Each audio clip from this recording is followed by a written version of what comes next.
Total గా father mother sister మీరే మూడు పాత్రలు త్రిపాత్ర అభినయం.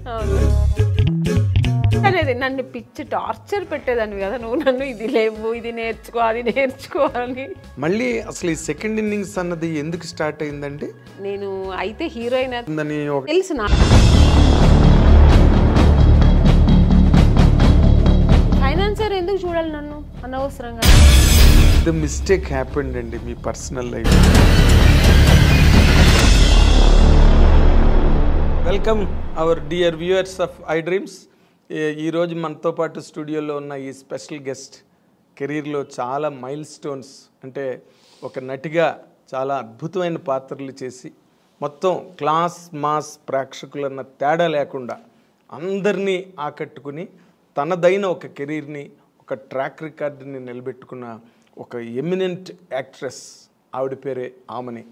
ఆవిడ ఈరోజు మనతో పాటు స్టూడియోలో ఉన్నారు. వెల్కమ్ ఆమని గారు, వెల్కమ్. లేట్గా వచ్చినా లేటెస్ట్గా వచ్చారని లేదు సార్, ఒక అందువేళ ఒక పని పడింది. మీ హీరోయిన్లతో మాకు అలవాటు అయిపోయింది. ఈ మధ్యన మన హైదరాబాద్ లో బెంగళూరు లాగా ఫుల్ ట్రాఫిక్, బొమ్మల కొలువులాగా కార్లు నిలబడి ఉంటాయి రోడ్డు మీద. చాలా దాటుకుని రావడాలంటే ఏదో ఐ అండర్స్టాండ్.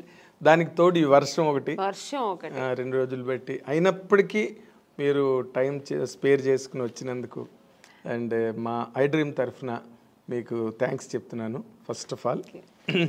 అయితే మీరు స్టూడియోలో ఉన్నప్పుడు మీలాంటి వాళ్ళని ఇంటర్వ్యూ చేసినప్పుడు ఎక్కువ సీరియస్గా సిన్సియర్గా అబ్జర్వ్ చేస్తారు వ్యూవర్స్ అందరూ కూడా, అండ్ కామెంట్లు చేసేవాళ్ళు కూడా రెడీగా ఉంటారు. ఎలా అడుగుతారు, ఈవిడ ఏం చెప్తారు అని. సో ఈ రోజుల్లో ప్రతిదాన్ని ఒక కాంట్రవర్సీ, ప్రతిదానికి ఒక విమర్శ, ఆరోపణలు అనేవి కామన్ అయిపోయి ఈ రోజున మీడియాలో. వాటితో పాటే ఇండస్ట్రీ పాపం, మన సినిమా ఇండస్ట్రీ ఎప్పుడు ఏదొచ్చినా దాంతో అలవాటు పడిపోయి వాళ్ళతో పాటు జర్నీ చేస్తూ ఉంది మన ఇండస్ట్రీ కూడా. అదే అంటున్నా. ఈ టైంలో అంటే ఈ సెకండ్ ఇన్నింగ్స్లో శుభలగ్నం కాంబినేషను జగపతి బాబు గారు మీరు ఇద్దరు కూడా సెకండ్ ఇన్నింగ్స్లో హైలీ సక్సెస్ఫుల్గా ఉన్నారు కదా. ఫస్ట్ ఇన్నింగ్స్లో ఎంత అవును కదా. ఇప్పుడు ఈ ఇన్నింగ్స్లో మీకు మీ ఎక్స్పీరియన్సెస్ ఏంటండి? ఎక్స్పీరియన్స్ అంటే కొత్తగా ఏమీ లేదు, అదే ఇండస్ట్రీ, అదే అంటే మనుషులు మారారంతే. అప్పుడు ఉన్న డైరెక్టర్స్ లేదు, అప్పుడున్న ప్రొడ్యూసర్స్ లేదు, అప్పుడున్న ఆర్టిస్టులు ఏమో అప్పుడప్పుడు తగులుతుంటాం మనం. ఇప్పుడు జగపతి బాబు గారిని కలుస్తుంటాం, అప్పుడు ఏదైనా సినిమాలో రాజేంద్ర ప్రసాద్ గారు, నరేష్ గారు, ఇలాగా నేను చేసిన హీరోస్ అందరితో ఇప్పుడు మళ్ళీ ఆ మదర్ క్యారెక్టర్స్ చేసేప్పుడు వాళ్ళ పక్కన అలా చేసే అవకాశం దొరుకుతుంది కాబట్టి వాళ్ళతో అలా మీట్ అవుతుంటాం. మళ్ళీ రోజా గారు ఈవెంట్స్లో కలిశాను, ఇంద్రజ, మీనా గారు, ఇలాగా సీనియర్ యాక్టర్స్ రాధిక గారు ఏదో ఒక ఈవెంట్లో మాట్లాడకపోయినా అట్లీస్ట్ చూస్తాం. ఇలా ఉంది తప్ప మిగతా ఏమి ఎక్స్పీరియన్స్ ఏముందంటే అప్పట్లో ఉన్న ఎక్స్పీరియన్స్ వేరు, ఇప్పుడు ఉన్న ఎక్స్పీరియన్స్ కాదు ఇది. ఇది కొత్తగా నేర్చుకోవాల్సిందని చాలా ఉంది ఇప్పుడు ఉన్న ఇండస్ట్రీలో. ఏంటి కొత్తగా అంటే అప్పట్లో మేము యాక్టింగ్ అనేది యాక్ట్ చేసి చూపించాలి. కొందరు డైరెక్టర్స్ న్యాచురల్ యాక్టింగ్, కొందరు డైరెక్టర్స్ కమర్షియల్గా నువ్వేం చేస్తావు అది అలా ఉండేది. ఇప్పుడు డైరెక్టర్స్ ఏంటంటే యాక్టింగ్ చేయదంటున్నారు, చాలా న్యాచురల్గా. అంటే ఇట్స్ గుడ్, బాగుంది. ఎందుకంటే ఓవర్ యాక్ట్ చేసి చేతులు ఇలా ఇలా అనేసి ఓవర్ డైలాగ్స్, పెద్ద పెద్ద డైలాగ్స్ అంతా లేదు ఇప్పుడు. చాలా స్వీట్ అండ్ షార్ట్ అండ్ స్వీట్గా చిన్న డైలాగు దాన్ని చక్కగా మన ఫేస్లో ఎక్స్ప్రెషన్స్తో చెప్పాలి ఇప్పుడు. అది నాకు కొత్త ఎక్స్పీరియన్స్. అంటే అప్పట్లో నేను ఒక బాపు గారు, కె విశ్వనాథ్ గారు సినిమాలో అలా ఎప్పుడో మనకు పండగ పబ్బాలు వచ్చినప్పుడు ఎలా మనకు కొత్త రకంగా ఉంటుందో అలాగే నాకు వాళ్ళ సినిమాలు చేసినప్పుడు మనకు అనిపిస్తుంది. రెగ్యులర్గా సినిమాలు వేరు, అవును. ఇప్పుడు మన బాబు గారు సినిమా చేసినప్పుడు ఒక స్పెషల్ ఉంటుంది, కె విశ్వనాథ్ గారు ఒక స్పెషల్ ఉంటుంది, కె రాఘవేంద్ర గారు, దాసరి నారాయణరావు గారు సినిమాలో ఇలా ఒక్కొక్కరు ఒక్కొక్క టేస్ట్ ఉంటుంది, ఒక్కొక్క స్కూల్ ఉంటుంది వాళ్ళకి. సో అవి నేర్చుకుంటుంటాం.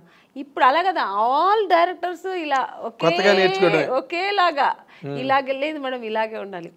యాంగిల్స్ కూడా వాళ్ళు చూసారండి, ఇప్పుడున్న డైరెక్టర్స్ అందరూ ఒకేలాగే ఈ యాంగిల్స్ పెట్టడం, లాంగ్ షాట్ తీయడం, మళ్ళీ క్లోజప్ తీయడం, మళ్ళీ సేమ్ డైలాగ్ని సజెషన్ చేయడం.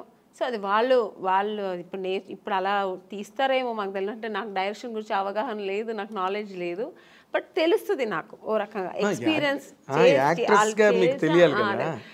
అందరూ ఒకే రకంగా ఇప్పుడు చేస్తుంటారు. మనకు అప్పట్లో వేరు, ఇప్పట్లో వేరు.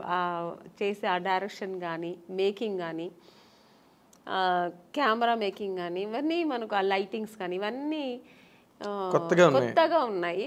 సో ఇప్పుడు దీనికి అలవాటు పడిపోయాం. అంతేనా? అంతే. కాదు అంటే మామూలుగా అప్పటికి అదేలాగా మానిటర్ మాకు అప్పుడు లేదు.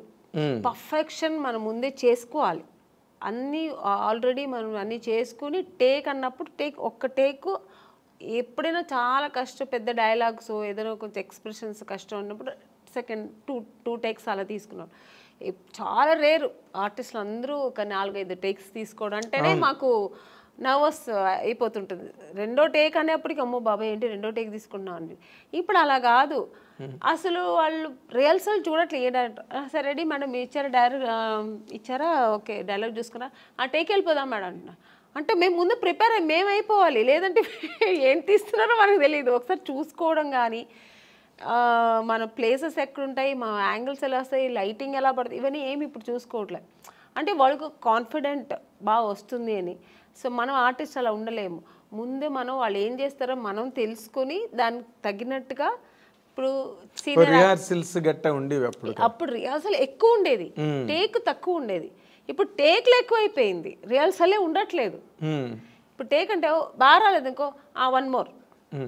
ఎందుకంటే డిజిటల్ కదా, వాళ్ళకి ప్రాబ్లం లేదు, ప్రాబ్లం లేదు కదా, ఆ టెన్షన్స్ వాళ్ళకి లేదు. బట్ మాకేమనిపిస్తుంది, ఒక టేక్ రెండో టేక్ అప్పట్లో ఉన్న ఆర్టిస్టులు అందరికీను ఒకసారి అన్నీ పక్కా చూసుకొని ఒకే టేక్ చేసేయచ్చు కదా, మళ్ళీ ఎందుకు చేస్తారు?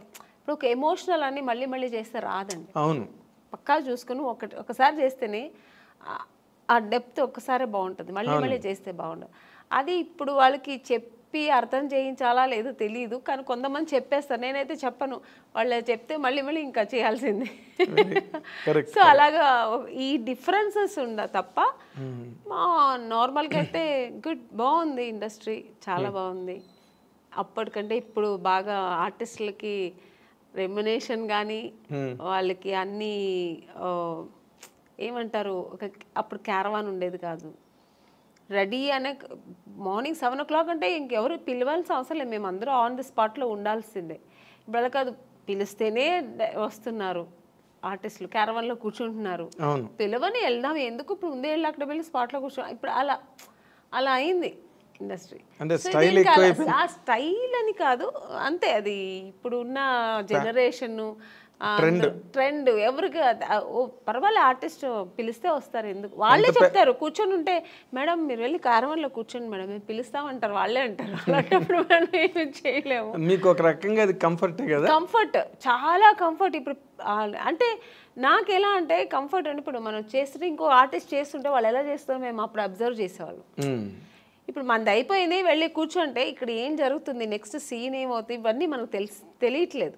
అప్పట్లో అలా కాదు, మేము అందరూ స్పాట్లో ఉంటే. అప్పట్లో ఇప్పుడు శారద గారు ఉన్నారు, చేస్తుంటే ఆవిడ ఎక్స్ప్రెషన్స్ చూసేవాళ్ళం మేము. సో ఎక్స్పీరియన్స్ అయ్యేది. కాసేపు కూర్చొని మాట్లాడితే వాళ్ళ ఎక్స్పీరియన్స్ మనతో చెప్పుకునేవాళ్ళు. నాగేశ్వరరావు గారితో అంతా కూర్చుంటే అసలు ఆ స్పాట్లోంచి లేచి వెళ్ళేవాళ్ళం కాదు, వాళ్ళ ఎక్స్పీరియన్స్ అంతా చెప్పేవాళ్ళు అనమాట. సో అది మాకు చాలా నేర్చుకోవడానికి, మనకు ఆ టైమింగ్స్ బాగుండేది. అది ఒక స్కూల్ లాగా ఉండేది, ఒక ఫ్యామిలీ లాగా ఉండేవాళ్ళు. సో అవంతా ఇప్పుడు లేదు. దాని గురించి ఎవరు టెన్షన్ కూడా అవ్వట్లేదు. అదే అదే పెద్ద సీరియస్గా తీసుకోవట్లేదు. వచ్చాం మా పని మనం చేసుకుని వెళ్ళిపోతుంటాం అన్న టైప్లో సో అయిపోయింది. ఇప్పుడు మేము కూడా దానికి అలవాటు కొంచెందే కాదు మామూలుగానే అలవాటు కానీ అయిపోయింది. విచిత్రంగా అనిపిస్తుంటుంది విచిత్రంగా కదా. అనిపిస్తుంది. ఎప్పుడైనా మన సీనియర్ ఆర్టిస్టులు అంతా దొరికినప్పుడు కూర్చొని మాకు అలవాటు కాబట్టి అలా మాట్లాడతాం. ఇంకా కొత్త వాళ్ళతో మనకు పని ఉండదు, వాళ్ళు అలాగే ఉంటారు రిజర్వ్డ్గా. ఇంకా వాళ్ళు పనులు చేస్తే మనం ఆ పని చేస్తాం. అంటే వాళ్ళ జనరేషన్ వాళ్ళతో అవును, వాళ్ళ జనరేషన్ వాళ్ళతో కలిసిమెలిసి బాగుంటారు. ఇంకా మనం దాన్ని ఫీల్ అవ్వకూడదు, ఏమీ లేదు. సరే అంతే. ఇంకా ఇప్పుడు ఇంకొకటి వచ్చింది సార్, ఫోన్స్. ఎవరు లేకపోతే ఫోన్లో కూర్చుంటారు. ఇంకా అదే వాళ్ళ ఫ్రెండ్ వాళ్ళ మమ్మీ డాడీ అన్నీ అదే. ఇంకా షార్ట్ అయిపోతే ఇంక ఫోన్లో కూర్చుంటారు. ఇక్కడ ఏం జరుగుతున్నదో ఏం తెలియదు. అక్కడ షార్ట్ అయిపోయి ఇంకా వాళ్ళు ఎలా చేస్తున్నారు అవన్నీ ఫోన్లో కూర్చుంటారు. ఇప్పుడు ఇలా అయిపోయింది అంతే. ఎవరిని ఇక్కడ తప్పు చెప్పడానికి లేదు. ఆ అట్మాస్ఫియర్ అలా, ఎన్విరాన్మెంట్ అలా అయిపోయింది మనకు. దానికి తగినట్టుగా మనం కూడా వెళ్ళిపోతాం. Very nice, very nice. అయితే ఇప్పుడు నార్మల్గా ఈ ఫస్ట్ ఇన్నింగ్స్లో హైలీ సక్సెస్ఫుల్గా ఉన్నవాళ్ళు ఈ రోజున సెకండ్ ఇన్నింగ్స్లోకి వచ్చేసరికి అంటే మీరు చెప్పిన ట్రెండ్లు ఫాలో అవుతూనే బట్ వాళ్ళు మంచి పొజిషన్స్లో ఉన్నారు సినిమా ఇండస్ట్రీలో. ఎందుకంటే ఈ యంగర్ జనరేషన్స్ రావడం, వాళ్ళకి మీలాంటి మంచి టాలెంటెడ్ ఆర్టిస్టులు అవసరం కావడం మేజర్ క్యారెక్టర్స్కి, అలాంటి దాంట్లో మీరు ఏమైనా డిమాండ్లో ఉన్నారా? మిగతా ఆర్టిస్ట్ గురించి నాకు తెలియదు. నేనైతే ఏమీ డిమాండ్స్ లేదని ఎప్పుడు. ఆమెని అంటే నో డిమాండ్, ఎప్పుడు అంతే. హీరోయిన్గా ఉన్నప్పుడు అంతే, ఇప్పుడు అంతే.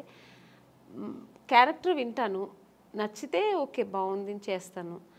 అలాగే నా డిమాండ్స్ ఏమి లేదు. నా గురించి తెలుసు ఇండస్ట్రీలో. వాళ్ళు నేను అడగకముందే ఒక సీనియర్ ఆర్టిస్ట్ అని ఆ రెస్పెక్ట్ అందరికీ ఉంది ఇప్పటికీ. ఆ రెస్పెక్ట్ నాకు ఇస్తారు. డిమాండ్స్ నేను చేయాల్సిన అవసరం, వాళ్ళే నాకు మీ డిమాండ్ వాళ్ళే దృష్టిలో పెట్టుకొని నాకు చేయాల్సింది, నాకు ఇవ్వాల్సింది ఏం చేయాలో, నా ఒక స్పాట్కి వస్తే మాకు ఆర్టిస్ట్కి ఏం చేయాలి, వాళ్ళకి వాళ్ళకి ఎలా అనుకూలం చేసి ఇవ్వాలి, వాళ్ళకి అన్ని కంఫర్ట్స్ ఇవ్వాలి అని ఇస్తున్నారు. సో అందుకని అది టెన్షన్ లేదు మాకు. అంటే దాని గురించి ఆలోచించాల్సిన అవసరం లేదు, డిమాండ్ చేయాల్సిన అవసరం కూడా లేదు. ఎందుకంటే వాళ్ళకి తెలుసు. సో వీళ్ళు ఇంత జర్నీ చేసి వచ్చారు, ఇంత పెద్ద ఆర్టిస్ట్ అని. నేననే కాదు, ఇప్పుడు పెద్ద పెద్ద ఆర్టిస్ట్ ఎవరైనా సీనియర్ ఆర్టిస్ట్ వాళ్ళందరికీ ఇప్పుడున్న వాళ్ళు ప్రొడ్యూసర్స్ కానీ డైరెక్టర్స్ కానీ ఈవెన్ టెక్నీషియన్స్ కానీ అందరూ ఆ రెస్పెక్ట్ ఇస్తున్నారు, కంఫర్ట్స్ ఇస్తున్నారు. అది మనం లేదని చెప్తే బాగుండదు. అవును, కరెక్ట్ కరెక్ట్. అయితే మీరు ఈ సెకండ్ ఇన్నింగ్స్ స్టార్ట్ చేసే ముందు ఫస్ట్ ఇన్నింగ్స్ ఒక సూపర్ స్టార్ హీరోయిన్గా మీరు కెరీర్కి ఫుల్ స్టాప్ పెట్టి మళ్ళీ సెకండ్ ఇన్నింగ్స్ టేక్ ఆఫ్ అయ్యే మధ్య గ్యాప్ ఉంది కదా, దాన్ని అసలు మీరు ఎట్లా హ్యాండిల్ చేశారండి? ఒకప్పుడు అంత బిజీగా ఉండి 2 షిఫ్ట్లు 3 షిఫ్ట్లు చేసి ఆమెని డేట్లు కూడా దొరకట్లేదు అన్న మాటలు నేను ప్రత్యక్షంగా విన్నవాడిని.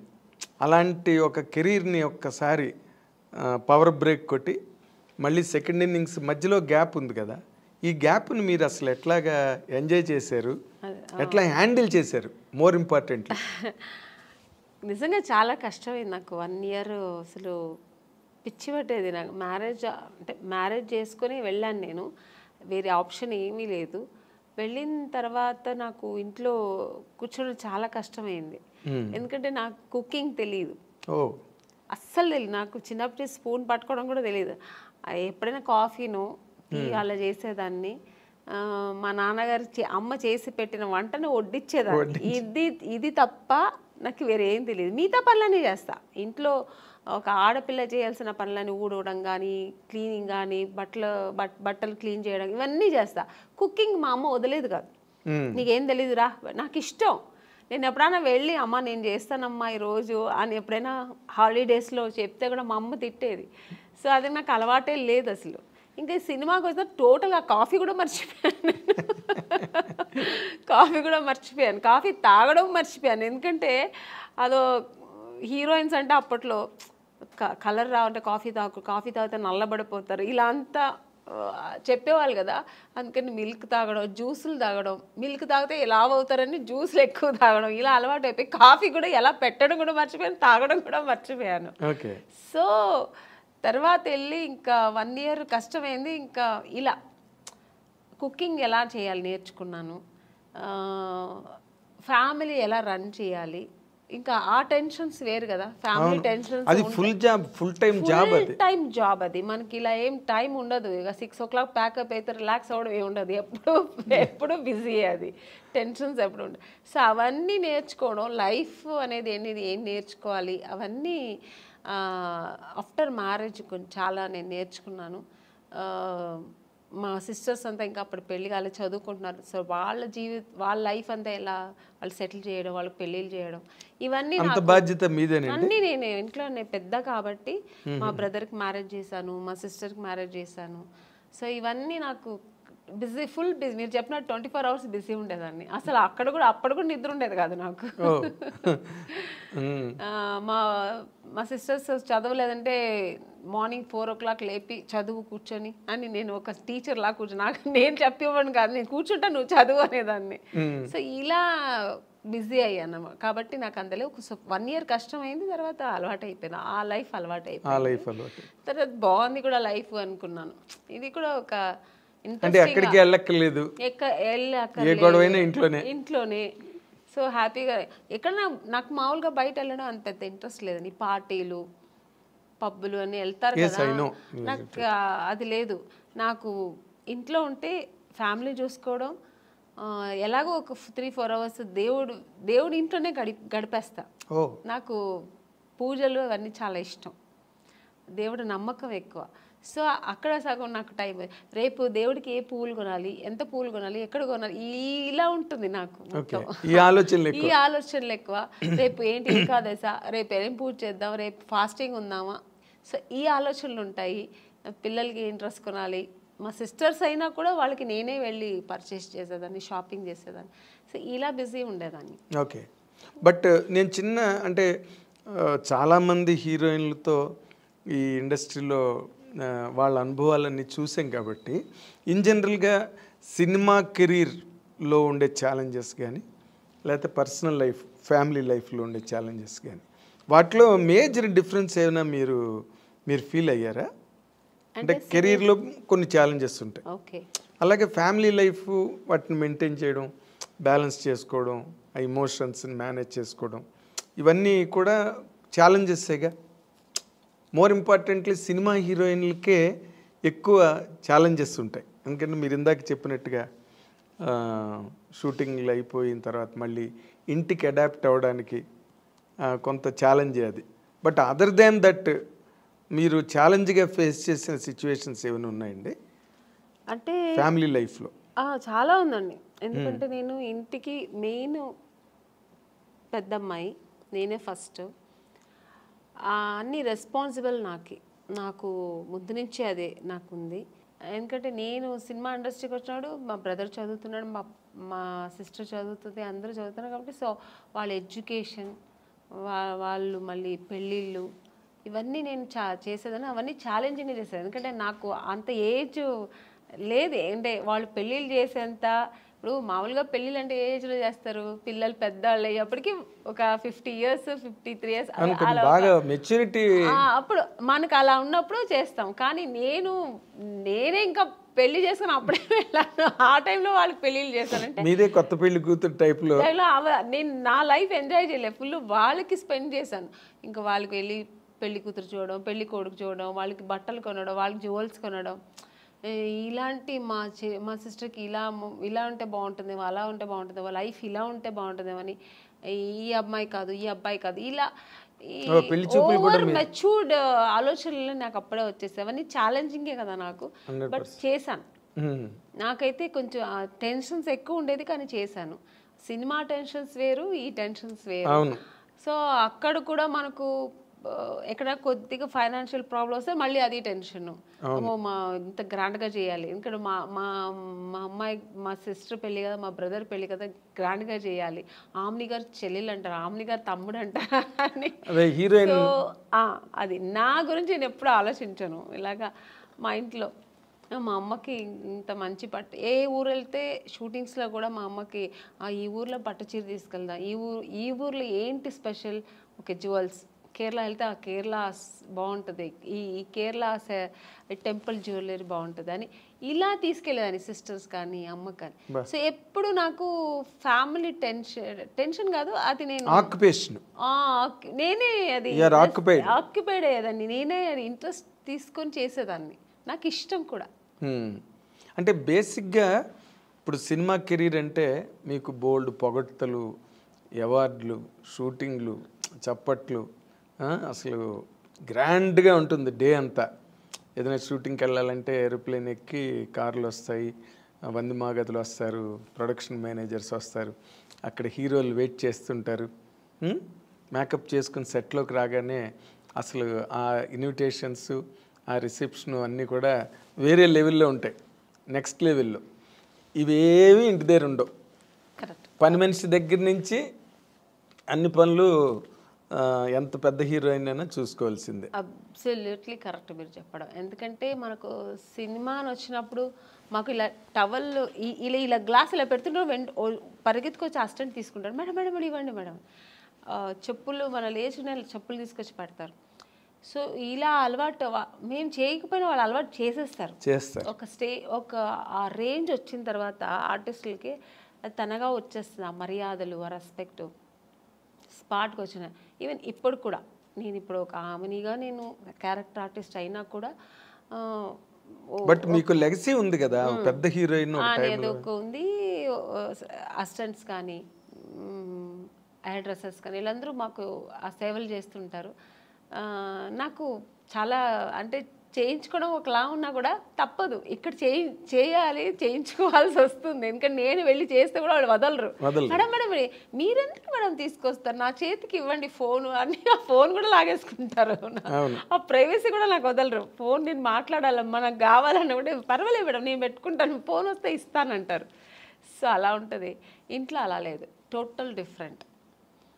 అన్ని పనులు మనమే చేయాలి. అంటే న్యాచురల్గా మామూలుగా ఇప్పుడు పని మనుషులు ఉంటారండి, కానీ వాళ్ళు 24 hours మాకు సర్వీస్ చేయరు. ఏదో వాళ్ళు ఒక టైంలో చేసి ఏదో చేసుకుంటూ వాళ్ళ పనులు వాళ్ళు చూసుకుంటుంటారు, చేసేసి వెళ్ళిపోతారు. అదర్వైజ్ మనమే కదా చేసుకోవాలి, అన్ని పనులు మనమే చేసి, కుకింగ్ ఏదో మనమే ఎక్కడ ఎత్తుకోవాలి, ఉప్పు ఎక్కడ ఉంది, ఇది ఎక్కడ ఉంది మనమే ఎత్తుకోవాలి, మనమే వేయాలి.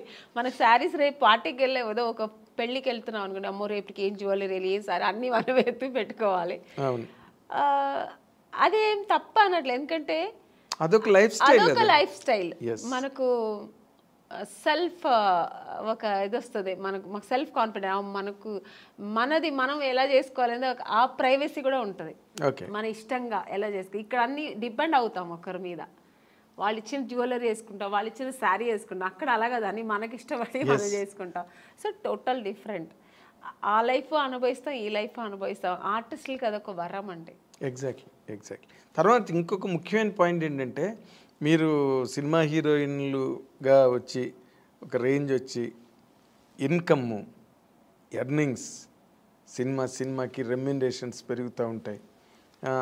అవన్నీ కూడా ఫైనాన్షియల్గా చాలా ఒక ఫ్లో, ఆగని ఫ్లో ఉంటుంది సినిమా కెరీర్లో. ఫ్యామిలీ లైఫ్లో అది కంట్రోల్ అయిపోతుంది, ఎందుకంటే మీ వైపు నుంచి ఎర్నింగ్ ఉండదు కదా. కెరీర్ ఆపిన తర్వాత అసలు ఆ ఫైనాన్షియల్గా వాటిని ఎట్లా మేనేజ్ చేసేవారండి? ఇప్పుడంటే కెరీర్ అంటే వేరే, ఇప్పుడు రెగ్యులర్ ఇన్కమ్ ఉంటుంది, సినిమా తర్వాత సినిమా కమిట్ అవ్వడం. నాకు ఎందుకంటే నాకు బై బర్త్ నా అలవాట్లు ఏంటంటే అండి, నేను ఎక్కువ విచ్చలవిడిగా ఎప్పుడు ఖర్చు పెట్టాను చిన్నప్పటి నుంచి.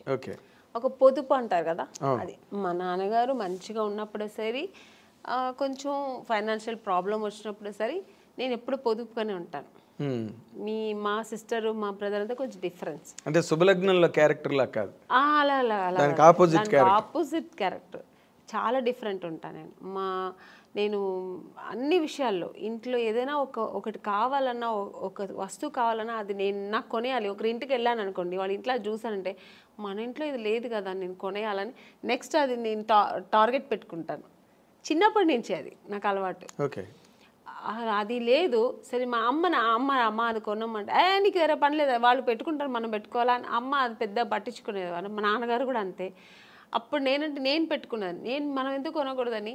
అమ్మ నాన్నగారు ఏదైనా మనకు ప్యాకెట్ మనీ లేదంటే ఎప్పుడైనా షాపింగ్కి వెళ్ళడం మిగిలితే డబ్బులు ఇస్తారు కదా, ఆ డబ్బులు పొదుపు చేసి అది కొనేదాకా నాకు నిద్ర పట్టేది కాదు. అలా చిన్నప్పటి నుంచి నేనే రెస్పాన్సిబుల్ తీసుకునేదాన్ని. ఇప్పుడు మా అమ్మకే ఒక మంచి శారీ కొనాలన్నా నాకు అది కొనేయాలంతే. మా నాన్నగారికి ఏదైనా గిఫ్ట్ ఇవ్వాలా నేను చేసేయాలి. అలా ఒక చిన్నప్పటి నుంచి నేనే ఆ రెస్పాన్సిబుల్ ఎక్కువ తీసుకున్నాను. ఆ వాంటెడ్గా నేనే వాలంటరీగా నేనే వీళ్ళందరికీ చెయ్యాలి, నేనే పెట్టాలి. ఇల్లు క్లీన్గా ఉండాలి. మార్నింగ్ లేచానంటే ఇల్లు ఫస్ట్ నీట్గా ఉండాలి. వీళ్ళు చేస్తే అంతా ఓసిడి అంతా ఉండదండి. చిన్న చిన్న విషయాలకి చేయి గడగడం, ఇది తీసి అక్కడే పెట్టాలి, ఇక్కడ అంత లేదు. ఒక ఇంట్లో ఎంటర్ అయినప్పుడు డీసెంట్గా నీట్గా ఉండాలి. ఇల్లు అనిన తర్వాత మరీ అంత అంటే అది ఇల్లులాగా ఉండదు. ఇప్పుడు పిల్లలు పెద్దలు ఇంట్లో గీకుతారు అన్ని ఆ ఏజ్లో నుండి చేస్తారు. వాళ్ళు చేయకూడదు, ఇలా పెట్టకూడదు, మరి అంత ఓవర్ నేను అంత స్ట్రిక్ట్గా ఉండను. అంత మరి డిసిప్లిన్ ఉండాలంతే. అలాగే నీట్గా ఇల్లు అంటే ఇల్లులా ఉండాలి. కొంచెం అది ఎక్కడ నేర్చుకున్నా మా నాన్నగారు. ఒక వస్తువు పెడితే మా నాన్నగారు మళ్ళీ కళ్ళు మూసుకొని మళ్ళీ అక్కడ చేయి పెడితే దొరకాలి. మా నాన్నగారికి దొరకలని టెన్షన్ అయిపోయారు. ఇక్కడ పెట్టాను ఎవరు తీశారు అని ఫుల్ అరిచేవారు అనమాట. అది తప్పు కూడా మా బ్రదరే తీసుంటాడు, నేను తీయను. ఎందుకంటే మా నాన్నగారు తెలిసి వాడిని తిట్టేవారు, ఎందుకులా తీసామని అడిగేవారు. ఇలాగా అప్పుడు నేర్చుకున్నాను. అది చిన్నప్పటి నుంచి నాకు అది కొంచెం వచ్చింది. ఇప్పుడు ఆ వస్తువులు అంటే అక్కడే పెట్టాలి, మళ్ళీ మనం ఎత్తికే ఉండకూడదు, అక్కడే వెళ్ళి మనకు ఈజీగా తీసుకునేట్టుగా. సో ఇలాంటి కొంచెం డిసిప్లిన్స్, కొంచెం ఇల్లు నీట్గా ఉండాలి. ఆ నీట్నెస్ మా ఇంట్లో అందరికీ ఉంది. మా ఇంట్లో మా అమ్మ మా తరతరాంతరం నాకు తెలిసి మా నాన్నగారి సైడ్ కానీ మా అమ్మగారి సైడ్ కానీ కొంచెం ఎక్కువ నీట్నెస్ అనేది, ఓసిడి అంత లేదు, నీట్. అంటే కొంతమంది లేడీస్ ఉంటారు, అమ్మో అది కడిగిందే కడిగి సర్దిందే సర్ది, అది చాలా చిరాకండి. అంత ఉండదు, ఎందుకంటే టైం అంతా దానికి సరిపోతుంది. మళ్ళీ మనకు వేరే ఆలోచన ఉండదు. ఇంకా అంత ఓవర్గా కూడా ఉండను నేను. చేసే పనులు చెయ్యాలి, ఆఫ్టర్ అంతా ఫినిష్ అవుతుంది మళ్ళీ నీట్గా పెట్టాలి. ఇప్పుడు కిచెన్ ఉందండి, పని అయిపోయిందా తర్వాత అంతా నీట్గా ఉండాలి. ఆ కిచెన్ ఎవరైనా వచ్చి చూసినాడు ఏంటి ఇలా పెట్టుకున్నారు కిచెన్ అనకూడదు. నాకు ఆ నీట్నెస్ ఉండాలి. మళ్ళీ అది వెంటనే క్లీన్ చేసేసాలి అంతే. మళ్ళీ అది ఎప్పుడు తుడుస్తూ ఉండాలి, కడుగుతూ ఉండాలి, చేయి కడుగుతూ ఉండాలి, ఇది ముట్ట ఉంటే అయిపోయి చేయి, అలా అంతా ఏం లేదు. ఓకే. అయితే ఇప్పుడు మీరు ఇందాక చెప్పిన దాంట్లో బ్రదర్ మ్యారేజ్ మీరే చేశారు, సిస్టర్స్ మ్యారేజ్ మీరే చేశారు, వాళ్ళకి నగలు కొనాలన్నా చీరలు కొనాలన్నా అంతా మీ డబ్బే.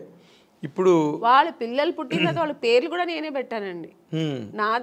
నన్నే అడిగారు, అక్క ఏం పేరు పెడతావు నువ్వు సెలెక్ట్ చేయనేవారు. ఈ టెన్షన్స్ అన్ని నాకే పెట్టేవారు అన్నమాట. ఇవన్నీ ఒక ఎత్తు అయితే, ఇందాక మీరు చెప్పినట్టు మీరు పొదుపు ఆదాయం చేసి దోబరా చేయకుండా డబ్బుని మీ కెరీర్లో స్టిల్ ఎప్పుడు ఇప్పుడే కాదు, ముందు చిన్నప్పటి నుంచి నాకు అది అలవాటు. కాబట్టి నేను ఆఫ్టర్ హీరోయిన్ అయిన తర్వాత కూడా విచ్చలవిడిగా నేను ఎప్పుడు డబ్బు వచ్చేసింది కదా అని ఎప్పుడు నేను అలా ఖర్చు పెట్టలేదు. సో ఎప్పుడు పొదుపుగానే పెట్టేదాన్ని. మరి ఆ డబ్బంతా మరి వీళ్ళందరికీ ఖర్చు అయింది కదా, వాళ్ళు ఖర్చు పెట్టాలి కదండి. మరి దేనికి పెట్టాలో దానికి పెట్టాలి కదా. నాకేంటంటే ఒకటి, నాకు చిన్నప్పుడు స్విమ్మింగ్ నేర్చుకోవాలని ఇష్టం, స్విమ్మింగ్ చేయాలని, కానీ నేర్చుకోలేదు. ఎందుకంటే మా ఇంట్లో మా అమ్మ నాన్న వాళ్ళకి అవకాశం ఉంది కానీ చేయడానికి వాళ్ళకి తెలియదు. మా అమ్మకి మా నాన్నగారికి స్విమ్మింగ్, మా నాన్నగైతే మరీ ఆర్థోడాక్స్, నన్ను స్విమ్మింగ్ పంపించాలి ఇలాంటి చదువుతావా తర్వాత అయిపోయింది మ్యారేజ్, ఆ మెంటాలిటీ మా నాన్నగారు.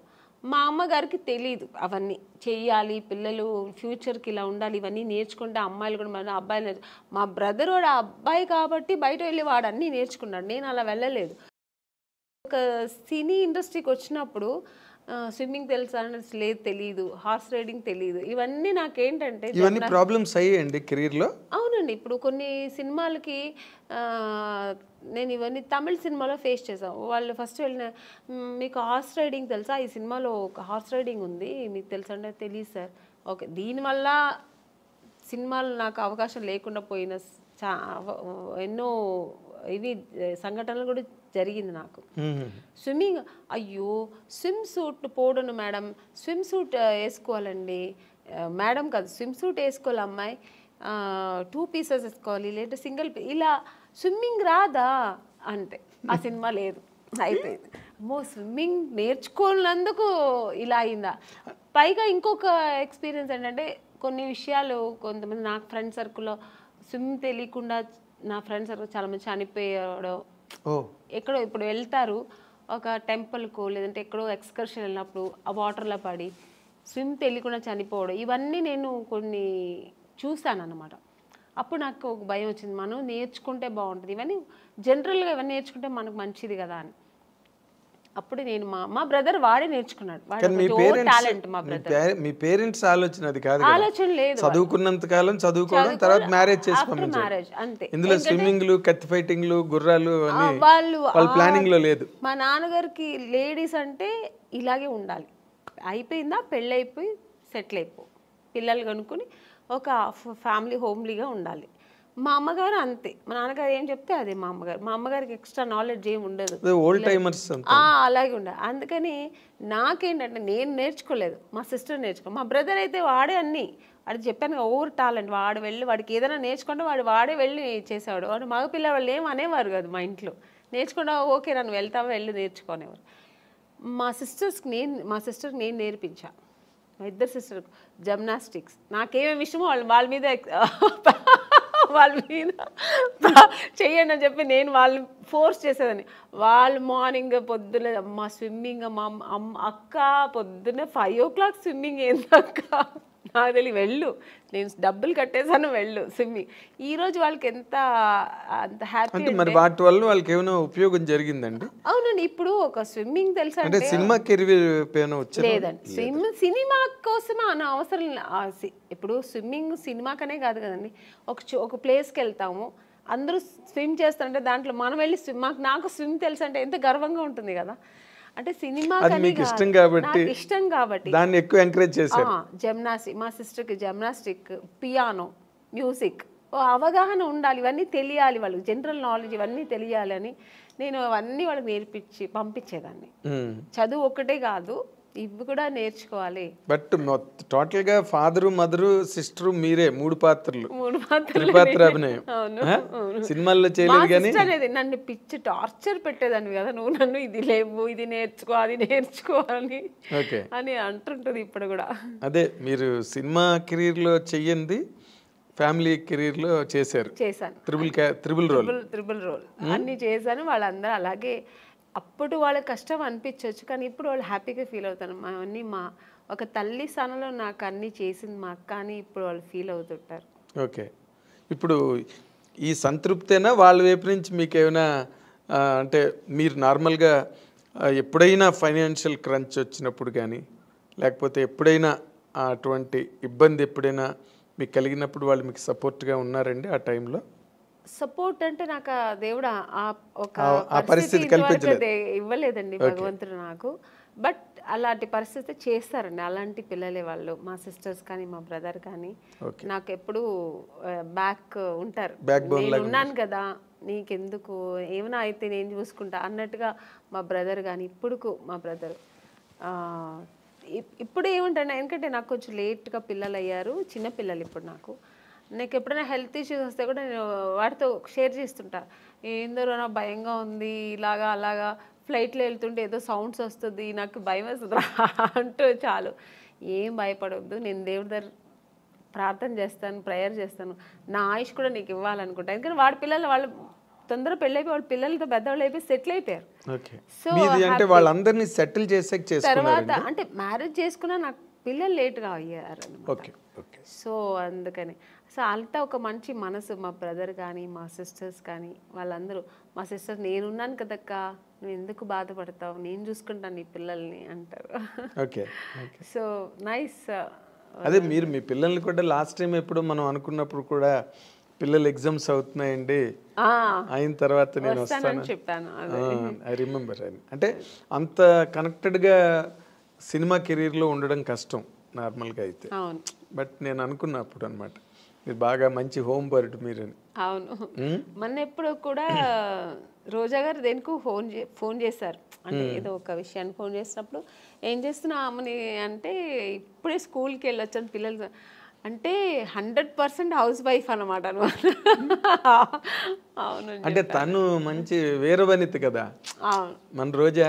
అయ్యో అసలు అసలు అంత నా వల్ల అయితే కాదండి అలాగా, అంత డేర్ అండ్ డాష్. ఒక ఇండస్ట్రీలో ఒక ఎంత మంచి ఆర్టిస్ట్ అంత మంచి పొలిటీషియన్ కూడా తను. మంచి స్పీకర్, మంచి స్పీకర్. వావ్.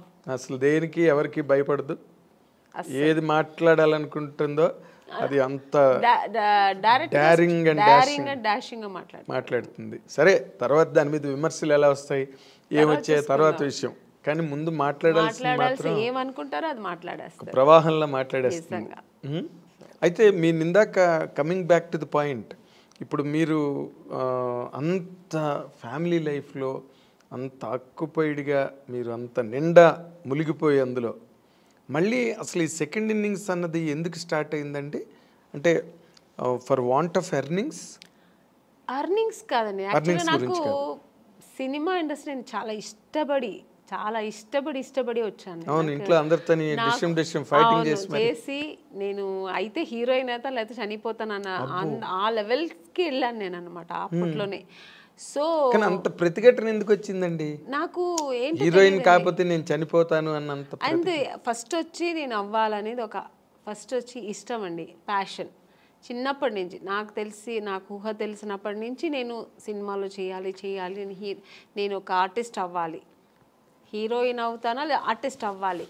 తర్వాత ఒక ఏజ్ వచ్చినప్పుడు నేను హీరోయిన్స్ అంతా రాధా గారు, శ్రీదేవి గారు, జయప్రద గారు, జయసుధ గారు వాళ్ళ సినిమాలను చూసేవాళ్ళు కదా, విజయశాంతి గారు ఆ ఫైట్, ఆ ప్రతిఘటన సినిమా అంతా చూసినప్పుడు నేను కూడా ఇలా చేయాలి, ఆ రోల్ మోడల్ వీళ్ళందరూ నాకు సో ఇలా నేను చేయాలి, హీరోయిన్గానే చేయాలి, హీరోయిన్ అయితేనే ఇవన్నీ చేయగలుగుతాం. సో అక్కడి నుంచి అది స్టార్ట్ అయింది. ఇండస్ట్రీకి వచ్చి ట్రై చేసినప్పుడు ఫెయిల్యూర్ వెళ్ళినప్పుడు మనం ఏమనుకుంటాం, మేము అందంగా ఉన్నాము, మాకు అన్నీ తెలుసు, వెళ్ళిన వెంటనే రామ్మ నువ్వు ఈ సినిమాలో నువ్వే హీరోయిన్ అని రెడ్ కార్పెట్ వేసి వెంటనే ఇచ్చేస్తారా అనే ఒక ఊహలో వస్తాం. నేనే కదా, అందరూ వచ్చేవాళ్ళు అలాగే వస్తారు. సో ఒక డ్రీమ్తో వచ్చినప్పుడు ఇక్కడ వచ్చిన తర్వాత ఇప్పుడు ఒక మౌంటైన్ ఉందండి, అది దూరం నుంచి చూస్తే అది చాలా అందంగా ఉంటుంది, దగ్గర వెళ్ళిన తర్వాత ఎన్ని రాళ్ళు ఉన్నాయి, ఎన్ని ముళ్ళు ఉంటాయి, దాన్ని అక్కడ ఎక్కడానికి ఎంత కష్టం ఉంటుందనే తర్వాత తెలుస్తుంది. అది దూరపు కొండలు నునుపు అంటారు కదా, అలాగే నాకు కూడా నేను అలా అనుకుని వచ్చాను. తర్వాత ఇక్కడ వచ్చిన తర్వాత అంత ఈజీ కాదు అనిపించింది. ఇప్పుడైనా మనకి ఇండస్ట్రీ చాలా ప్లాట్ఫామ్స్ ఉంది. ఒకవేళ హీరోయిన్ అవ్వలేదు, ఒక 4-5 సినిమాలు ట్రై చేసాం, దొరకలేదు అనుకోండి, ఓకే లేకపోతే ఏంటి మనం ఏదో చేసుకుందాం, యాంకర్ అవ్వచ్చు, దాంట్లో ట్రై చేయొచ్చు, సీరియల్ హీరోయిన్ అయిపోవచ్చు, చాలా ఉన్నాయి ఇప్పుడు మనకు ఆప్షన్స్ ఎక్కువ ఉన్నాయి, మోడలింగ్ చేయొచ్చు, దానికి తగినట్టుగా మనం మన బాడీని చేసుకుని మోడలింగ్ చేయొచ్చు, ఇలా చాలా ఆప్షన్స్ ఉన్నాయి. నేను వచ్చినప్పుడు ఇండస్ట్రీ ఓన్లీ హీరోయిన్ చేయాలి, లేదంటే సిస్టర్ రోల్, మదర్ రోల్, ఆ ఏజ్లో సిస్టర్ రోల్, లేదంటే ఫ్రెండ్స్ రోల్, ఇలాంటి తప్ప ఆప్షన్ లేదు, ఇంటికి వెళ్ళిపోవాల్సిందే. నాకేమో అది ఇష్టం లేదు, నేను చేస్తే హీరోయినే చేయాలి.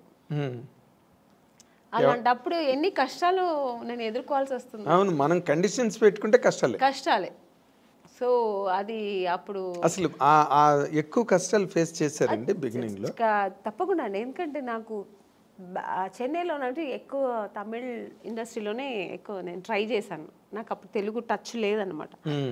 అక్కడ తమిళ్లో ట్రై చేసేటప్పుడు మా నాన్నగారు ఫ్రెండ్, ఫ్యామిలీ ఫ్రెండ్, ఆయనకు కూడా తమిళే తెలుసు, ఆయనకి తమిళ అతనే ఆయన కాబట్టి తమిళ్ ఇండస్ట్రీకి ఆయన నన్ను చుట్టి తీసుకెళ్ళేవారంట కంపెనీస్, అక్కడ ఉన్నారెళ్ళమ్మా అక్కడ. సో ఇవన్నీ అక్కడ ఫేస్ చేశాను, బట్ నేను తెలుగులో ఫేస్ చేయలేదు, డైరెక్ట్ హీరోయిన్ అయిపోయాను. నేను అనుకొని వచ్చాను కదా, అది ఇక్కడ దొరికింది. అక్కడ చాలా కష్టమైంది, అంటే ఇక్కడ వచ్చేప్పటికి చాలా ఎక్స్పీరియన్స్ అయింది నాకు. అంటే అక్కడ ఒక ఎస్టాబ్లిష్డ్ పొజిషన్కి వచ్చాక కదా ఇక్కడికి వచ్చాను. అక్కడ ఎస్టాబ్లిష్ అవ్వలేదు, చేస్తున్నప్పుడే అంటే హీరోయిన్ ఛాన్స్ దొరికింది, నేను పడిన కష్టాలకి హీరోయిన్ ఛాన్స్ దొరికింది, బట్ నేను 100% అక్కడ సక్సెస్ అవ్వలేదు, ఇక్కడ సక్సెస్ అయ్యాను. అంటే పడిన కష్టాలు అంటే ఇప్పుడు రకరకాలుగా ఉంటాయండి కష్టాలు అన్నది. కష్టం అంటే నా ఇది ఏంటంటే, నేను చేసిన ట్రావెల్ ఎలాగంటే వెళ్ళిన వెంటనే ఫొటోస్ చూసేవారండి. అప్పుడంతా ఎక్కువ ఫొటోస్, ఆల్బమ్స్ అవన్నీ ఫొటోస్ చూసి చాలా బాగుంది అమ్మాయిని వెంటనే రమ్మని అనేవాళ్ళు. వెళ్ళి చూసిన వెంటనే ఈ అమ్మాయి ఎక్కడో వాళ్ళ ఫేస్ ఎక్స్ప్రెషన్స్ మారిపోయేది. వాళ్ళు ఏదో హై ఎక్కడో ఒక ఫుల్ దీంట్లో ఉంటారు, ప్లెడ్జ్లో ఉంటారు. ఓ ఈ అమ్మాయి ఇంత అందంగా ఉంటే ఇంక డైరెక్ట్గా ఎంత ఉంటుందో అనుకొని ఒక ఊహలో ఉంటారు. నన్ను చూసినండి, మేము కొంచెం అంత నార్త్ ఇండియన్ కలర్స్ కాదు, హైట్ ఉన్నాం కానీ నార్త్ ఇండియన్ కలర్ కాదు. మెయిన్ ఆ కలర్ కాంప్లెక్షన్ కదండి ఫస్ట్ మీకు లుక్ ఏమిస్తుందంటే ఆ కలర్ కాంప్లెక్షన్ చూసిన వెంటనే బాగుంది అనేది అనిపించేది. అక్కడ నేను ఫెయిలియర్ అయ్యేదాన్ని చూసిన వెంటనే. కలర్ దెబ్బ కొట్టింది మిమ్మల్ని. ఇంకొకటి మీరు చెప్పినట్టు ఇప్పుడు ఆ స్పీకింగ్ మనం చూసిన కొంతమంది పడపడని మాట్లాడేస్తారు. నేను కొంచెం అలా మాట్లాడను, రిజర్వ్డ్గా ఉంటాను. నమస్తే కూర్చుంటా, అడిగిన దానికి ఆన్సర్ అంతే, ఎక్స్ట్రా నేను మాట్లాడను కూడా. అది ఎంత వాళ్ళకి ఏంటో అమ్మాయి నిజంగానే యాక్టింగ్ చేస్తుందా క్యారెక్టర్ అని ఎక్కడో వాళ్ళకి ఏదో ఫీల్ అయ్యేవారు. సార్ చెప్పి పంపిస్తాం అనేవారు. ఇలా ప్రతి ఒక్క కంపెనీలో జరుగుతుంది. కానీ తమిళ్లో మీరు కలర్ అంటున్నారు, సావిత్రి గారు భయంకరమైన కారు నలుపు, వాణిశ్రీ గారు మామూలు నలుపు కాదు, ఆవిడకి 4 గంటలు 5 గంటలు మేకప్ చేసేవారు వాణిశ్రీ గారు. కరెక్టే అండి, మీరు చెప్పేది కరెక్టే. బట్ నేను వచ్చేప్పటికి ట్రెండ్ చాలా మారింది. అంత అప్పుడు ఉన్నంత ఇప్పుడు సావిత్రి గారు అప్పుడు ఎంత లావు ఉన్నవారు, బట్ చక్కగా ఫేస్ అందంగా ఉంటే ఓన్లీ ఆ ఫేస్ చూసేవారు అనమాట. మీకు ఆ స్ట్రక్చర్ చూసేవాళ్ళు కాదు. ఈవెన్ భానుమతి గారు కానీ మన వాణిశ్రీ గారు కానీ అప్పుడంతా స్ట్రక్చర్ ఏమి చూసేవాళ్ళు కాదు. ఫేస్ వర్క్ అప్పుడు అన్న ఓన్లీ ఎక్స్ప్రెషన్స్, యాక్టింగ్ ఇది చూసేవారు అనమాట. ఆ తర్వాత జనరేషన్ ఇప్పుడు శ్రీదేవి గారు వాళ్ళంతా వచ్చేప్పటికి స్ట్రక్చర్ మెయింటైన్ చేసేవాళ్ళు, అందము అన్నీ వచ్చేసింది కదా. సో అది అప్పటికే మీకు నార్త్ ఇండియన్స్ చాలా మంది వచ్చారు. నగ్మా గారు అప్పటికి వచ్చేసారు, మీ టైంకి వచ్చేసారు. సో అక్కడ అదే వచ్చింది. ఖుష్బూ గారు వీళ్ళందరూ ఇక్కడ ఎంటర్ అయిపోయారండి. అప్పటికి వాళ్ళంతా వచ్చి ఇక్కడ అప్పుడు సామ్రాజ్యం ఏలుతున్నారు. ఆ టైంలో నేను ఎంటర్ అయ్యాను. అప్పుడు ఎలా ఉంటుంది చెప్పండి.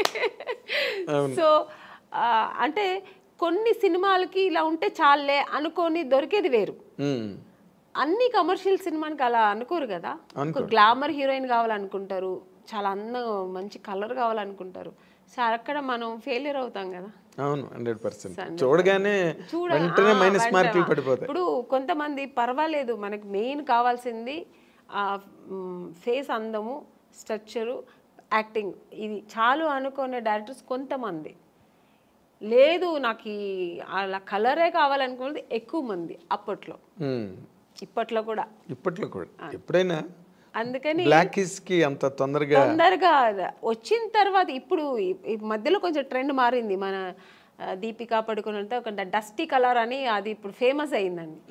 మేము వచ్చినప్పుడు ఆ డస్టీ కలరే బ్లాక్ అని చెప్పి మమ్మల్ని పక్కన పెట్టేవాళ్ళు. చాలా ఎక్కడో లక్కీగా దొరికేది అంతే. ఇప్పుడు వీటిష్ అంటున్నారు, బ్లాక్ వీటిష్ అంటున్నారు, డస్కీ కలర్ అని ఏమేమో అంటున్నారు. దాని ఇప్పుడు పేర్లు పెట్టి దాని ఒక ఫ్యాషన్ చేసుకున్నారు. మేము ఉన్నప్పుడు అలా కాదండి, కొంచెం కష్టమే. అయిన తర్వాత కూడా ఇక్కడంతా మేకప్ వేయమని చెప్పేవాళ్ళు, కలర్ ఎందుకంటే దీనికి డిఫరెన్స్ రాకూడదని. సో ఇవన్నీ మేము ఎదుర్కోవాలి, ఒకేలా ఉండాలని. సో అప్పుడు నేను చాలా మా అమ్మని తిట్టేదాన్ని, నువ్వు ఎందుకు మా నాన్న కలర్గా కనలేదు, మా బ్రదర్ మంచి కలరు, వాడు మాత్రం ఎందుకు అంత కలర్ ఉన్నాడు అని మా నాన్నగారు లాగా వాడు, మా అమ్మ కొంచెం కలర్ తక్కువ. ఇలాగా నాకు ఆ ఒక ఫీలింగ్ నాకు ఎప్పుడు ఉండేది. మా అమ్మతో ఎప్పుడు నేను వెళ్ళి మా అమ్మతోనే గొడవ పెట్టేది, నాకేంటే తెలుసు దేవుడు నీకు ఆ కలర్ ఇచ్చాడు, నువ్వు హీరోయిన్ అవుతావు నాకు తెలిసి ఉంటే నేను ఇంకొంచెం కుంకుమ ఎక్కువ తాగేదాన్ని. మా అమ్మ అంటే ఆవిడ అంతే, కుంకుమ పువ్వు తాగితే ఎక్కువ తాగితే అంటే అదేదో అప్పుడు ఒక నమ్మకం. సో అలా తమిళ్లో మీరు బాగా ట్రై చేస్తున్న టైంలోనే తెలుగులో కట్ అయ్యారు అనమాట మీరు. అవును, ఛాన్స్లు వచ్చి చేసినట్టున్నారు కదా మీరు. రామరాజుతో చేశాను, రామరాజు గారితో చేశాను, శరత్ కుమార్ గారితో చేశాను. హీరోయిన్ మాత్రం అయ్యేదేమో అయిపోయాను. బట్ సక్సెస్ అనేది నాకు అంత గొప్ప దొరకలేదు. హీరోయిన్ అయిన తర్వాత కూడా సక్సెస్ అనేది చాలా ఇంపార్టెంట్ అనేది నాకు తమిళ్లో తెలిసింది. ఎందుకంటే 2 సినిమాలు ఆడలేదంటేనే ఐరన్ లెగ్ అని పక్కన పెట్టేస్తారు. అప్పుడు కాదు ఇప్పుడు అంతే కదా, ఎప్పుడైనా సెంటిమెంట్ ఎక్కువ చూస్తారు మన ఇండస్ట్రీలో. సో అది నాకు ఇంకా బాధేసాము బాబోయ్, మన హీరోయిన్ అవ్వడం మాత్రమే కాదు పెద్ద విషయం, సక్సెస్ అనేది చాలా చాలా ఇంపార్టెంట్ అని. ఇంకా నాకు ఒకటే, ఇప్పుడు మా అమ్మ కలర్ లేదంటే మా అమ్మతో ఎలా గొడవ పెట్టాను, అలాగా నాకు సక్సెస్ అవ్వాలి హీరోయిన్ అవ్వాలంటే నేను దేవుడి దగ్గర గొడవ పెట్టేదాన్ని. నేను ఎందుకు మరి ఇంకెవరిని అడగాలి? ఇంకెవరు నాకు ఎక్కువ నా ఫ్రెండ్ కానీ, నాకు మా తల్లిదండ్రుల కంటే ఎక్కువ కనెక్ట్ అయ్యేది నేను దేవుడితోనే. ఇంకా నేను అలా పెరిగాను చిన్నప్పటి నుంచి. కొంచెం మా ఇంట్లో ఎక్కువ ఆధ్యాత్మికంగా మా నాన్నగారు కొంచెం భక్తి పూజలు ఎక్కువ. మా నాన్నగారు ఎక్కువ టెంపుల్స్కి వెళ్తుంటారు, మా అమ్మ కూడా అంతే కొంచెం పూజలు. అంటే మెడ్రాస్లోనే కల్చర్ ఎక్కువ బేసిక్. లేదు, మేము బేసికలీ బెంగళూరు కదా, ఈవెన్ బెంగళూరులో కూడా. సో అది అలవాటు అయిపోయి నాకు దేవుడితో ఎక్కువ కనెక్ట్ అయ్యేదాన్ని నేను. సో అక్కడ ఆయన అడిగేదాన్ని, ఎందుకు నన్ను ఇలా చేస్తున్నావు, నాకు సక్సెస్ ఇవ్వాలి అని. సినిమా షూటింగ్ వెళ్తున్నానంటే ఫస్ట్ దేవుడు ఈ సినిమా పెద్ద సక్సెస్ అవ్వాలి వేడుకుంటా. ఇప్పుడు కూడా అంతే, ఏ సినిమా నేను చిన్న క్యారెక్టర్ చేసినా దేవుడి దగ్గర అదే వేడుకుంటా. నేను చేసిన ప్రొడ్యూసర్స్ హ్యాపీగా ఉండాలంటే ఆ సినిమా సక్సెస్ అవ్వాలి, సో దాన్ని సక్సెస్ చేయాలని. అవును కదా, ఆ ప్రొడ్యూసర్స్ బాగుంటాయి కదా, మనలాంటి వాళ్ళు అందరూ బాగుంటాం. 100%. అదే ఇందాక మీరు చెప్తున్న దాంట్లో, అంటే తమిళ్లో మీరు చేస్తున్నప్పుడు ఏమైనా మీ మీద పాలిటిక్స్లు గట్ట ఏమైనా జరిగాయండి? అంటే లేదండి, అలాంటి వాతావరణం ఏమైనా ఉండేది అప్పుడు? నాకు అలాంటి వాతావరణం ఎక్కడా లేవు. వచ్చాయి ఇప్పుడు పెద్ద పెద్ద కంపెనీలు ఎక్కడ నాకు రాలేదు. ఎందుకంటే మీరు గరగట్టు గోపన్న సినిమాలో ఫస్ట్ బుక్ అయింది, అది వచ్చి అలా జరిగింది. తర్వాత దేవికి గారి అమ్మాయి కనక దానిలోకి వచ్చింది. యాక్చువల్ కరకట్టకారంలో నా ఫొటోస్ వెళ్ళి ఫస్ట్ సెలెక్ట్ అయిపోయానండి.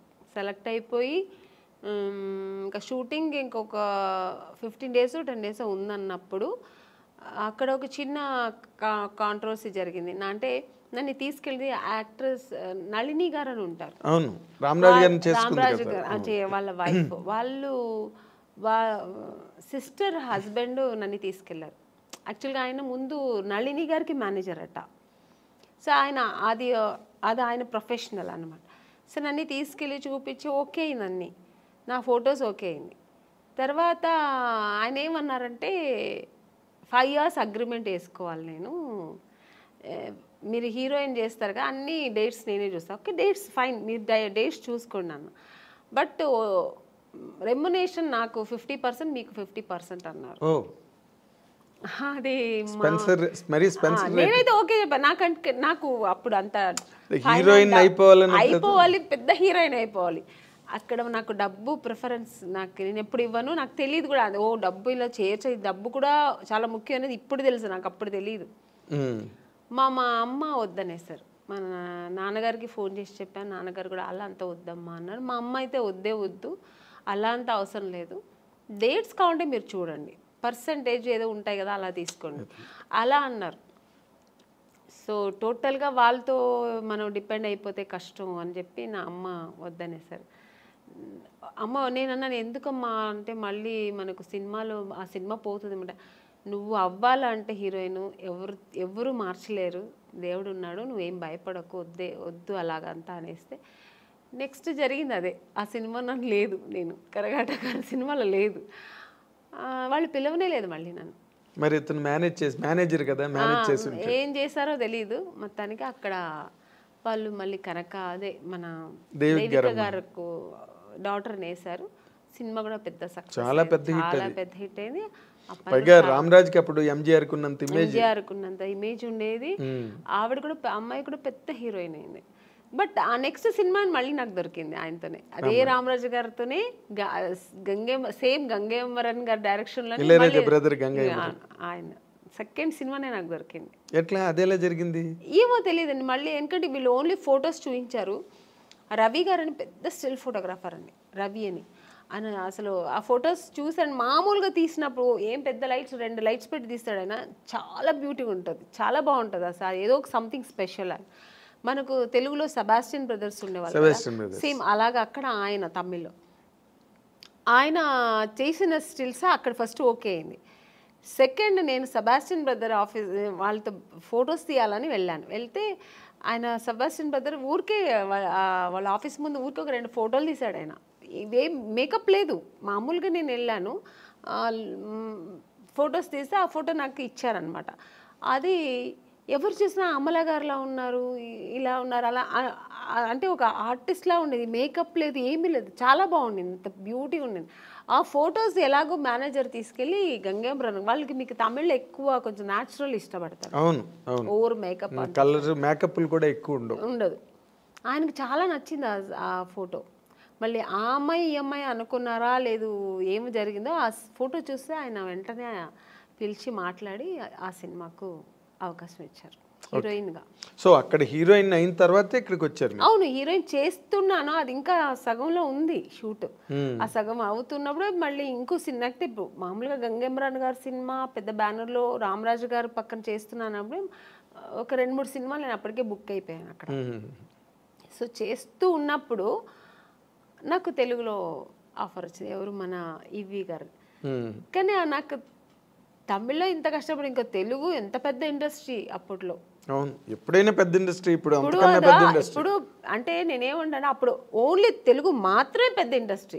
ఇప్పుడు కన్నడ, హిందీ, తమిళ్ ఇప్పుడు అన్నీ కొంచెం ఆ ఈక్వల్ వచ్చేసింది.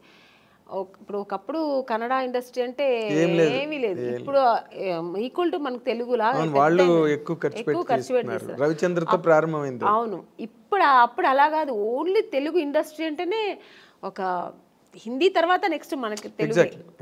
అలాంటి ఇండస్ట్రీలో మనకు దొరుకుతుందా, అమ్మో బాబా అది ఇంపాసిబుల్. మేము తమిళ్లోనే ఇంత ట్రై చేశాను, ఇంకా తెలుగులో చాలా కష్టం అనుకొని నాకు అసలు నమ్మకం లేదండి, కానీ దొరికింది.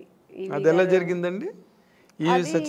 అప్పుడు ఆ టైంలో నాకు కరెక్ట్గా మా నాన్నగారు పోయారండి, ఆయన హెల్త్ ఇష్యూస్ వల్ల ఆయన పోయారు. నేను అప్పుడు తమిళ్ షూటింగ్లో వేరే ఎక్కడో ఉన్నాను, అవుట్డోర్లో ఉన్నా, నేను మా అమ్మగారు, మా బ్రదరు మా సిస్టర్ ఇంట్లో ఉన్నారు, వాళ్ళు ఇంకా చిన్నపిల్లలు పాపం. మా బ్రదర్ తెలిసి వాడు వెళ్ళిపోయాడు, మా సిస్టర్ని తీసుకెళ్ళాక వాడు చిన్నపిల్ల పక్కింట్లో వదిలేసి వాడు వెళ్ళాడు. నాకు కబురు చేశారు, అప్పట్లో మీకు సెల్ ఫోన్ అవన్నీ లేదు, ఏమీ లేదు, ఫోన్ ఉంది, హోటల్కి ఫోన్ ఉంది, హోటల్కి ఇన్ఫార్మ్ చేస్తున్నారు వాళ్ళు. రిసెప్షన్ వాళ్ళు చెప్పారు, ఎవరి దగ్గర చెప్పారు, ప్రొడ్యూసర్తో చెప్పారు. నేను షూట్లో ఉన్నా, నేను మా అమ్మ షూట్లో ఉన్నాము. ప్రొడ్యూసర్ ఏంటంటే అది క్లైమాక్స్ సీన్, అది ఆల్ ఆర్టిస్ట్ కాంబినేషన్. చెప్తే ఈ అమ్మ ఈరోజే వెళ్ళిపోతుంది, నెక్స్ట్ డే మనకు షూటింగ్ కష్టం అయిపోతుందని ఆయన ఏం చేశారు, చెప్పలేదు. ఏదో మీ నాన్నగారు సీరియస్ అంట అని చెప్పారు, అంతే, పోయారని చెప్పనే లేదు మాకు. నేను సీరియస్ అంటే నాన్నగారు కొంచెం హెల్త్ ఇష్యూస్ ఉంది కదా సార్, అప్పుడు కొంచెం భయపడ్డాను. కానీ సార్ ఏమైందంటే ఫోను అక్కడి నుంచి ఇక్కడ బెంగళూరు చేసే మా నాన్నగారు చోటు చేస్తే కనెక్ట్ అవ్వట్లేదు. సరే అని చెప్పి నేనేం చేశాను, నెక్స్ట్ డే మళ్ళీ మా బ్రదర్ ఫోన్ చేసి కొంచెం ఏదో ప్రెషర్ ఇచ్చినప్పుడు నెక్స్ట్ డే మార్నింగ్ చెప్తున్నాడు ఆయన, ఇలా నాన్నగారు ప్రాబ్లం ఉన్నారు, పోయారు అన్నట్టుగా.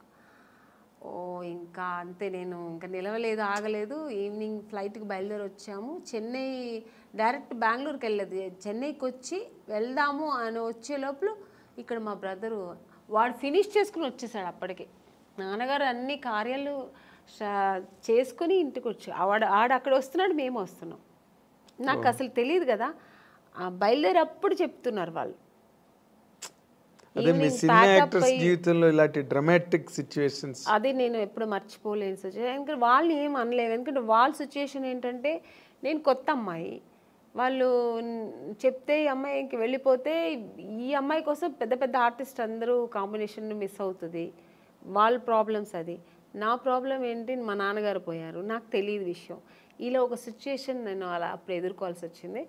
ఇంక వచ్చిన తర్వాత ఏడుపులే, ఇంక నేను వెళ్ళలే మళ్ళీ బెంగళూరు. ఇంకా నాన్నగారు పోయింది, నాన్నగారిని చూడలేదు, ఇంకేముందని ఏడుస్తూ కూర్చుంటే నెక్స్ట్ డేనే వచ్చారు నాకు. ఆ టైంలో వచ్చింది ఆఫర్, మేడం ఇలా నేను ఊర్లో ఉన్నప్పుడే ఫోన్ చేశారు వాళ్ళు, ఇలా ఉంది అని చెప్పి ఫోన్ చేసి హోటల్కి ఫోన్ చేసి చెప్తే వస్తామండి, ఇట్లా వచ్చినండి నేను కలుద్దామన్నా. నాన్నగారు విషయం జరిగిన తర్వాత నేను టోటల్గా మర్చిపోయాను. లేదండి నేను రాలేదు, మా నాన్నగారు పోయారు, మనసు బాగాలేదు, పైగా ఇప్పుడు చాలా డల్గా ఉన్నాను. మామూలుగా మంచిగా వచ్చినప్పుడే నన్ను సెలెక్ట్ అవును, ఇంక ఈ టైంలో నేను సెలెక్ట్ అవుతామని మనసులో నేను అనుకుని, నేను రానండి ఇప్పుడు బాగుండేది కూడా వస్తే, నా ఫేస్ వేరే డల్గా ఉంది ఏడ్చి అని చెప్పా. లేదమ్మా డైరెక్టర్ గారు ఫొటోస్ చూసి చాలా, ఫొటోస్ ఎప్పుడు బాగానే ఉందంటారండి, డైరెక్ట్గా చూస్తే వద్దంటారు ఎందుకు, ఫస్ట్ మళ్ళీ తెలుగులో మంచి ఆఫర్ మళ్ళీ అక్కడ వచ్చి ఫెయిల్యూర్ అయింది తెలుసా, నాకు ఇది జరిగేది ఇదే, ఎందుకు మళ్ళీ వచ్చి వేస్ట్గా ట్రై చేయడం ఎందుకు, పైగా అంతకంటే మెయిన్ మా నాన్నగారు పోయారు నాకు ఆ టైంలో, అవేమి నాకు గుర్తు వెళ్ళాలి పోవాలని.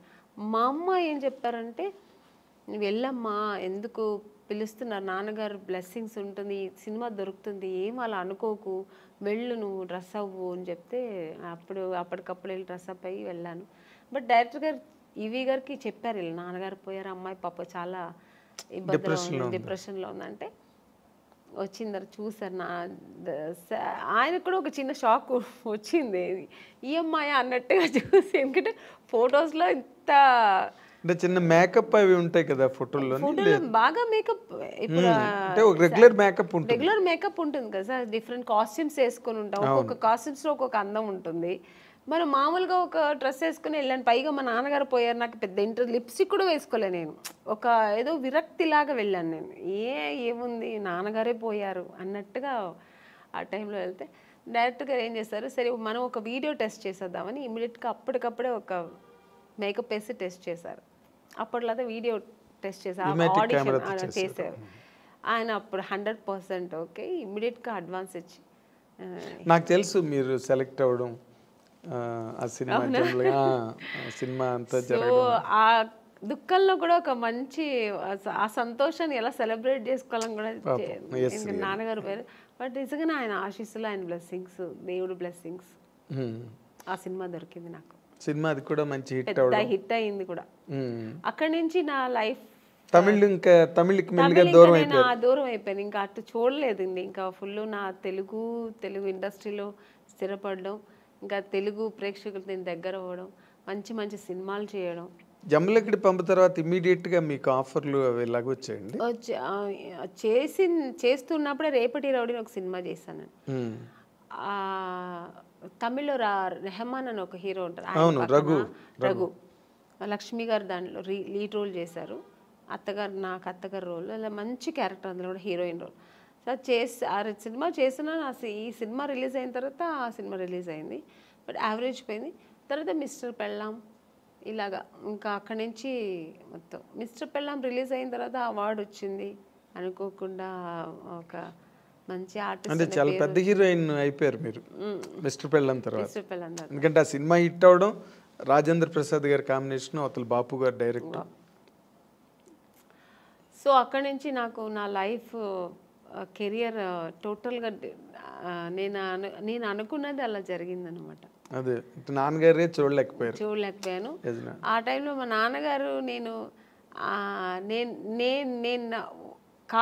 హీరోయిన్ అవ్వాలని నాన్నగారు వద్దన్నారు. తర్వాత నాన్నగారు లేదు నువ్వు చేస్తావు, నీకు ఆ కెపాసిటీ ఉంది, నీకు ఇంట్రెస్ట్ ఉంది అని నాన్నగారు అప్రోచ్ చేసినప్పుడేమో నాన్నగారు లేరు చూడ్డానికి.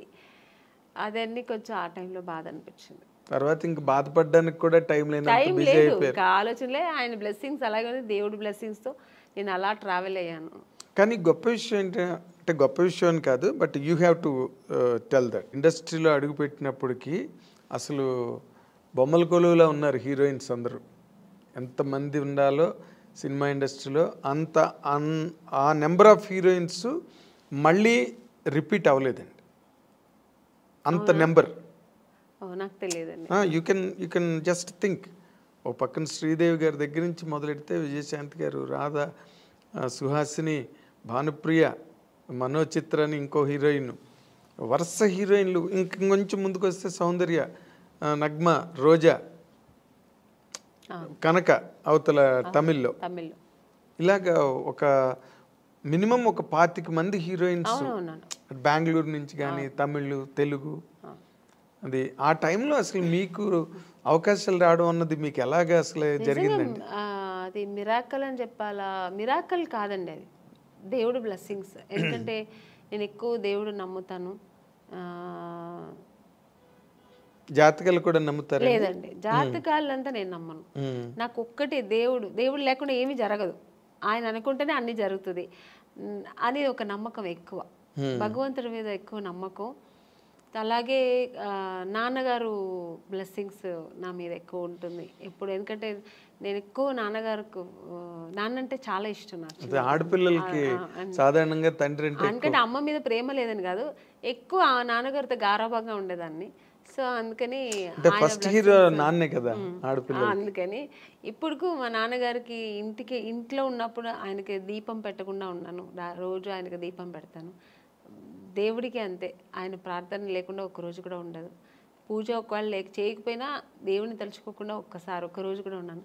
సో దేవుడు బ్లెస్సింగ్స్ నాకు ఎక్కువ అని నేను అనుకుంటున్నా, నా నమ్మకం అది. మీ టాలెంట్ కాదు, సెకండ్ అది. ఇప్పుడు నాలాగా టాలెంట్ ఎంతమందికి లేదండి. ఎవరు వచ్చేప్పుడు టాలెంట్తోనే వస్తారు. చాలా టాలెంట్ చేసుకుని నేను చెయ్యాలి, బాగా చేయాలి అని ఒక అంబిషన్తో వస్తారు. అందరూ సక్సెస్ అవ్వరు కదా. అవును, అది కరెక్ట్. డెస్టినీ అన్నది ఒకటి ఉంటుంది. అది సక్సెస్ అవ్వాలంటే దేవుడి బ్లెస్సింగ్స్ లేకపోతే ఇంపాసిబుల్ అని నా నమ్మకం. నేను అందరినీ అనట్లేదు, నా నమ్మకం అయితే అది. అదేలేండి. అయితే ఇప్పుడు మీరు జరగదేమో అనేది కూడా జరిగిపోతుంది అనేది దేవుడిని ప్రార్థిస్తే జరుగుతుంది అనేది నమ్మకం నాకు. ఒక నమ్మకం, మీకు ఒక నమ్మకం. అయితే ఇప్పుడు మీరు ఇందాక చెప్పినట్టుగా ఇంతమంది హీరోయిన్లు, పెద్ద సర్కిల్ ఆఫ్ హీరోయిన్స్ మధ్యలో ఆమని గారు కెరీర్ స్టార్ట్ అయినప్పుడు కానీ మీరు చెప్పినప్పుడు మీనా గారు, రోజా గారు, అవును, రమ్యకృష్ణ గారు, సౌందర్య వీళ్ళందరూ మీరు చూస్తే ఎంత పెద్ద పెద్ద హీరోయిన్స్ మధ్యలో నేను కూడా ఉన్నానంటే అది ఓన్లీ నా టాలెంట్ ఒకటే కాదు, దేవుడి బ్లెస్సింగ్స్ కూడా. నేను కూడా అంటే అసలు వాళ్ళకి వచ్చిన కన్నా మంచి మాస్టర్ పీస్ ఇట్లు మీకు వచ్చాయి. ఒక మిస్టర్ పెళ్ళం కానీ, ఒక శుభలగ్నం, మంచి క్యారెక్టర్స్ చేశాను నేను.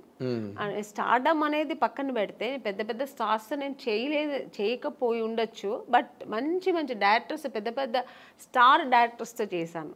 అవును, అంటే బాపు గారు పేరు చెప్తేనే తెలియని ఎవరు అసలు. బాపు గారి సినిమానా, పైగా ఆయన సినిమాల్లో హీరోయిన్స్ బాగా అవును ఫ్రేముల్ లాగా గీసి మరి అందంగా చూపిస్తారు. అందరం లేని వాళ్ళు కూడా అందంగా చూపిస్తారు అది ఆయన అన్నమాట.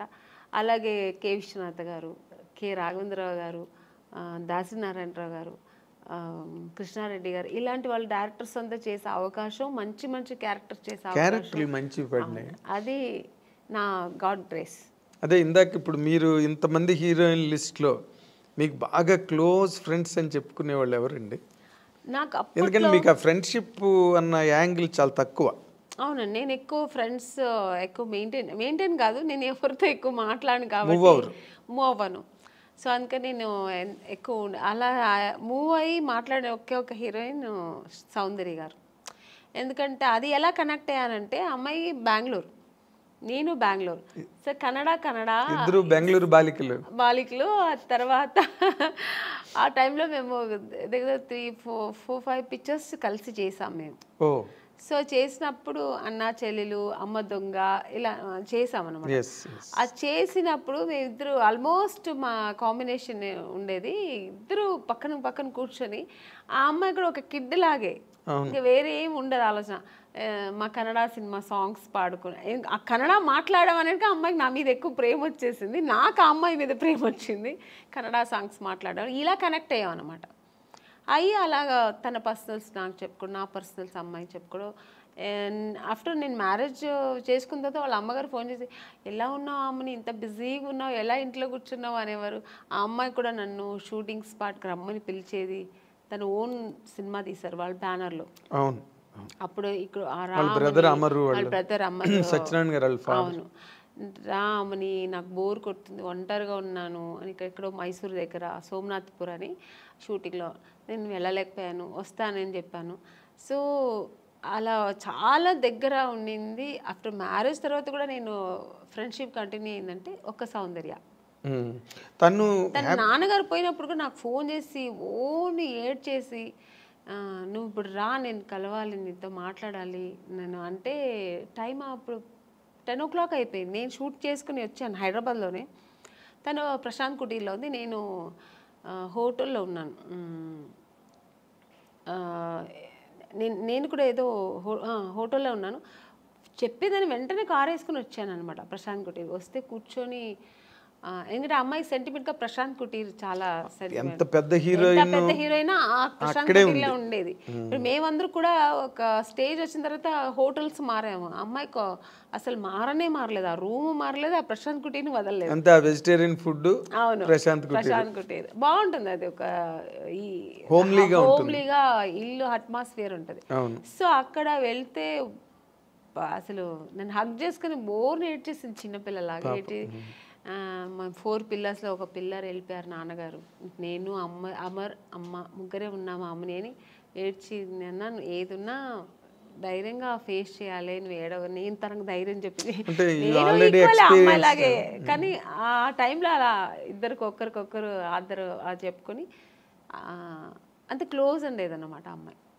కానీ మరి అమ్మాయి పోయింది అలాగా, అప్పుడు అసలు నేను షూట్లో ఉన్నానండి అప్పుడు కూడా, ఆ టైంలో షూట్లో ఉన్నాను. నేను చెప్తే నేను నమ్మలేదు, సౌందర్యాన్ని వేరే ఎవరైనా చెప్తున్నారు, సౌందర్యం ఎలా పోతుందండి, ఎందుకు పోతుంది అన్నాను. అసలు నమ్మలేదు నేను. అసలు ఇలా కెమెరా పెట్టి ఇలా సౌందర్య గారు పోయారంటే ఇంక నేను, నాకు పక్కన మనుషులు ఉన్నారని ఏడ్చేసానండి. ఎవరి దగ్గర ఉంది ఆ క్లిప్పింగ్స్ తెలియదు, కానీ చూసారంటే చాలా ఘోరంగా ఉంటుంది. చిన్న పిల్లలాగా ఏడ్చేసాను నేను, నాకు మాటలు రావట్లేదు, నాకు ఒక షాక్ లాగా అయిందనమాట. ఆ అమ్మాయి పోవడం ఏంటి అసలు. ఆ తర్వాత అసలు నేను దేవుడి దగ్గర నిజంగా ఇది ట్రూ అండి, నేనైతే దేవుడి దగ్గర ఒక్కటే వేడుకున్నా, నన్ను తీసుకెళ్ళొచ్చు కదా అమ్మాయిని ఉంచేసి అనిపించింది ఆ టైంలో, అలా ఏడ్చేసాను నేను. సో చాలా మంచి అమ్మాయి కూడా, అమ్మాయి చాలా మంచి అమ్మాయి, పర్సనల్గా అన్ని విషయాల్లో చాలా మంచి అమ్మాయి. ఆ టైంలో అలా ఫీల్ అయ్యాను అనమాట. ఇప్పుడు అమ్మాయిని తలుచుకున్న రోజు ఉండదు నాకు. ఎప్పుడైనా సినిమాలు వస్తే తన సినిమాలు చూస్తుంటే ఏడుపు వచ్చేస్తుంటుంది. నేననే కాదండి, అందరికీ సౌందర్య అంటే చాలా ఇష్టం. ఎందుకంటే అమ్మాయి ఎప్పుడు ఎవరిని ఒక్క మాట కామెంట్ చేయడం కానీ లేకపోతే ఇంకోళ్ళని క్రిటిసైజ్ చేయడం కానీ ఉండదండి, ఆల్మోస్ట్ మీలాగే. మీ ఇద్దరు కనుక త్రాసులు వేస్తే అలాగే మంచి మంచి క్యారెక్టర్స్ చేసింది, మంచి ఆర్టిస్ట్, ఒక అమూర్ లాంటి సినిమా చేసింది, మంచి సినిమాలు వేసింది అలా. కానీ అమ్మాయి ఒక మంచి లైఫ్ చూడలేకపోయింది కదా అనిపించింది. వాస్ షీ హ్యాపీ అండి బిఫోర్ మ్యారేజ్ ఆల్సో? హ్యాపీ అండి అమ్మాయి చల్లిమ. యాక్చువల్గా అమ్మాయికి అలా ఉండడం ఇష్టం, సినిమా ఇంట్రెస్ట్ తక్కువ అండి. తను నాన్నగారు చెప్పారని హీరోయిన్ అయింది, కానీ తర్వాత తనకి ఇంట్రెస్ట్ వచ్చి తర్వాత చేసింది, అది వేరు. తన ఇష్టం ఏంటంటే మామూలు మన ఒక లైఫ్ ఉంది కదా, మ్యారేజ్ చేసుకోవాలి, మనం మామూలు ఒక సామాన్య మనుషులాగా ఉండాలని, హౌస్ వైఫ్ లాగా మన అందరిలా ఉండాలని చాలా ఇష్టపడేది నాకు తెలుసు అమ్మాయి. అలాంటి ఒక లైఫ్ ఆ అమ్మాయి అనుభవించకుండా వెళ్ళిపోయింది.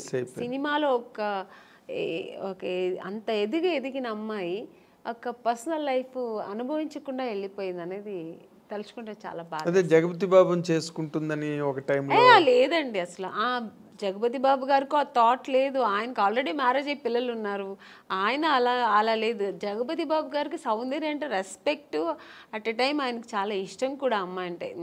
ఆర్టిస్ట్గా మంచి ఆర్టిస్ట్, వాళ్ళు బ్యానర్లో చాలా చేసిన సినిమా 2-3 సినిమాలు ఏదో చేసింది అనుకుంటా. సో అంతే తప్ప అలాంటివి లేదు.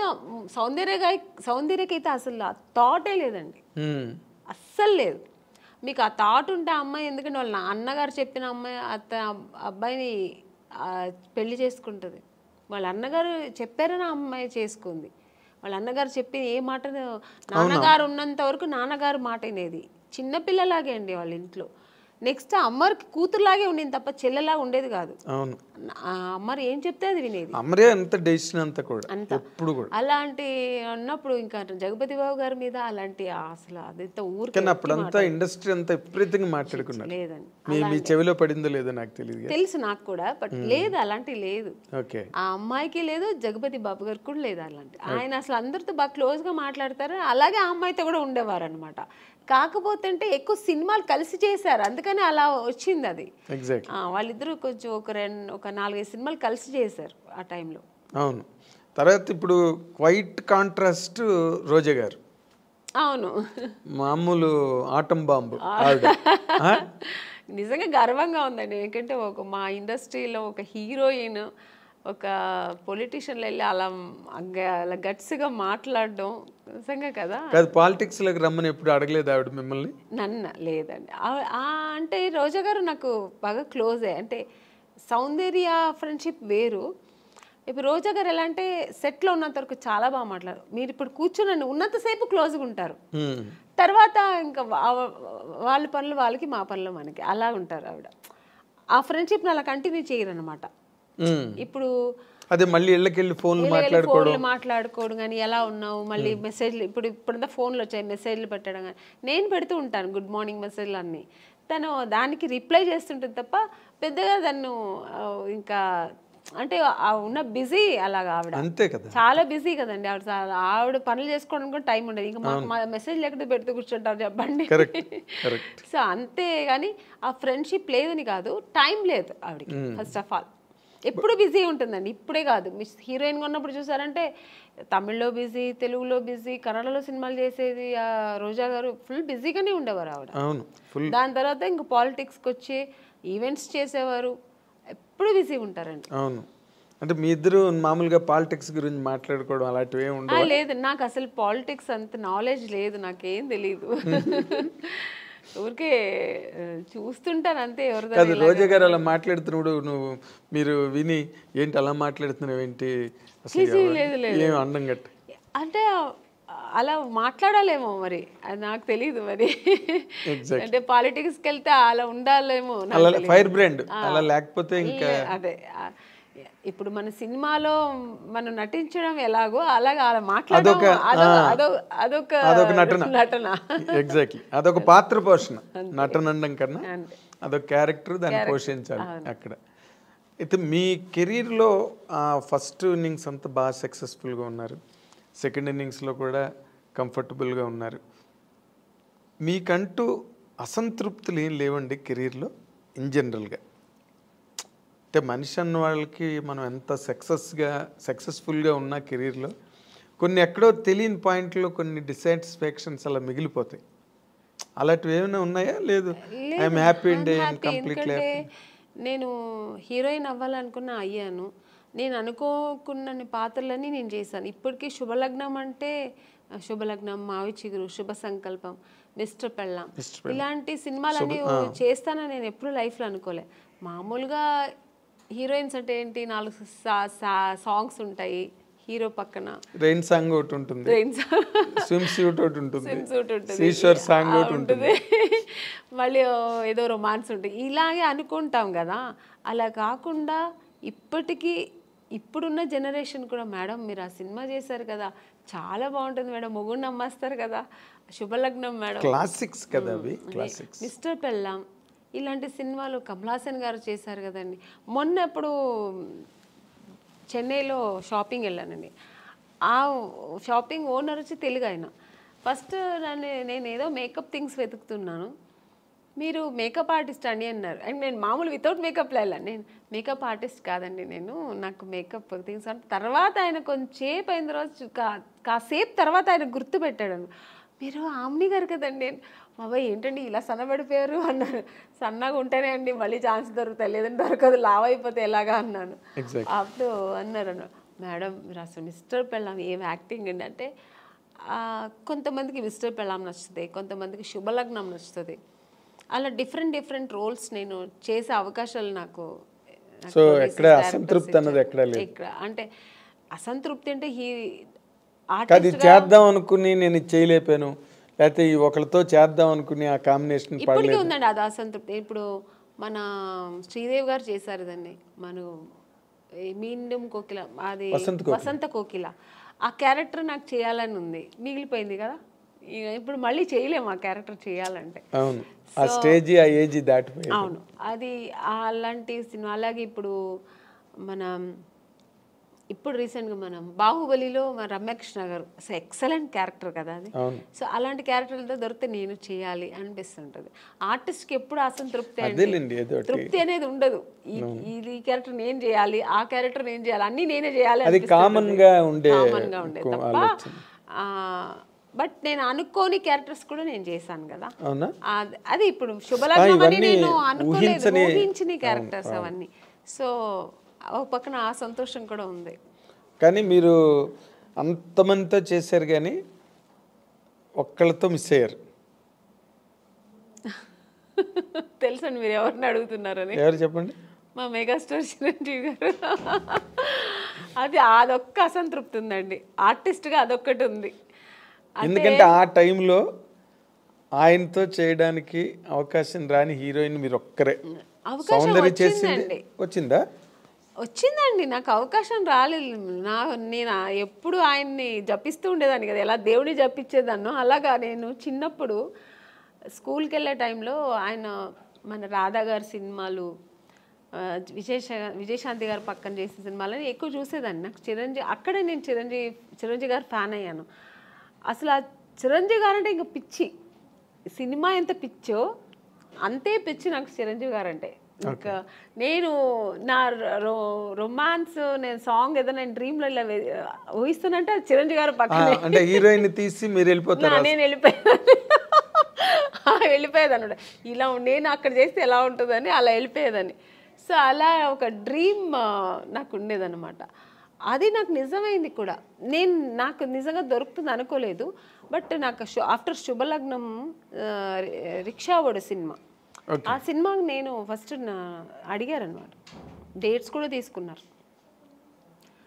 మళ్ళీ ఒక షూట్కి వెళ్ళాక 15 days ఉన్నప్పుడు నేను చిరంజీవి గారితో మాట్లాడాను కూడా. నేను ఆ టైంలో షూట్కి వెళ్తున్నా అన్నీ తెలుసు, సౌందర్యకి తెలుసు. సౌందర్య కూడా చాలా హ్యాపీ, ఎందుకంటే సౌందర్య కూడా ఉంది ఆ సినిమాలో.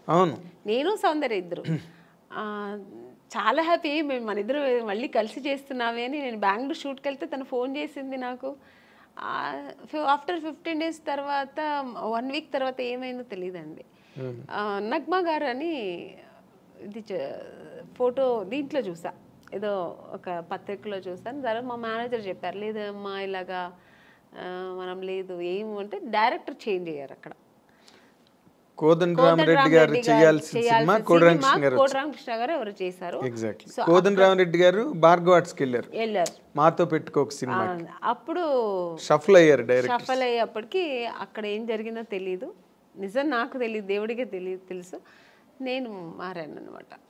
సో చాలా అసంతృప్తి. ఇంకా అదే ఫస్ట్ టైం నేను అప్పుడు అంటే చాలాసార్లు నేను హీరోయిన్ అవ్వలేదని ఏడ్చాను. చిరంజీవి గారి సినిమా దొరకలేదని సెకండ్ టైం ఏడ్చాను నేను.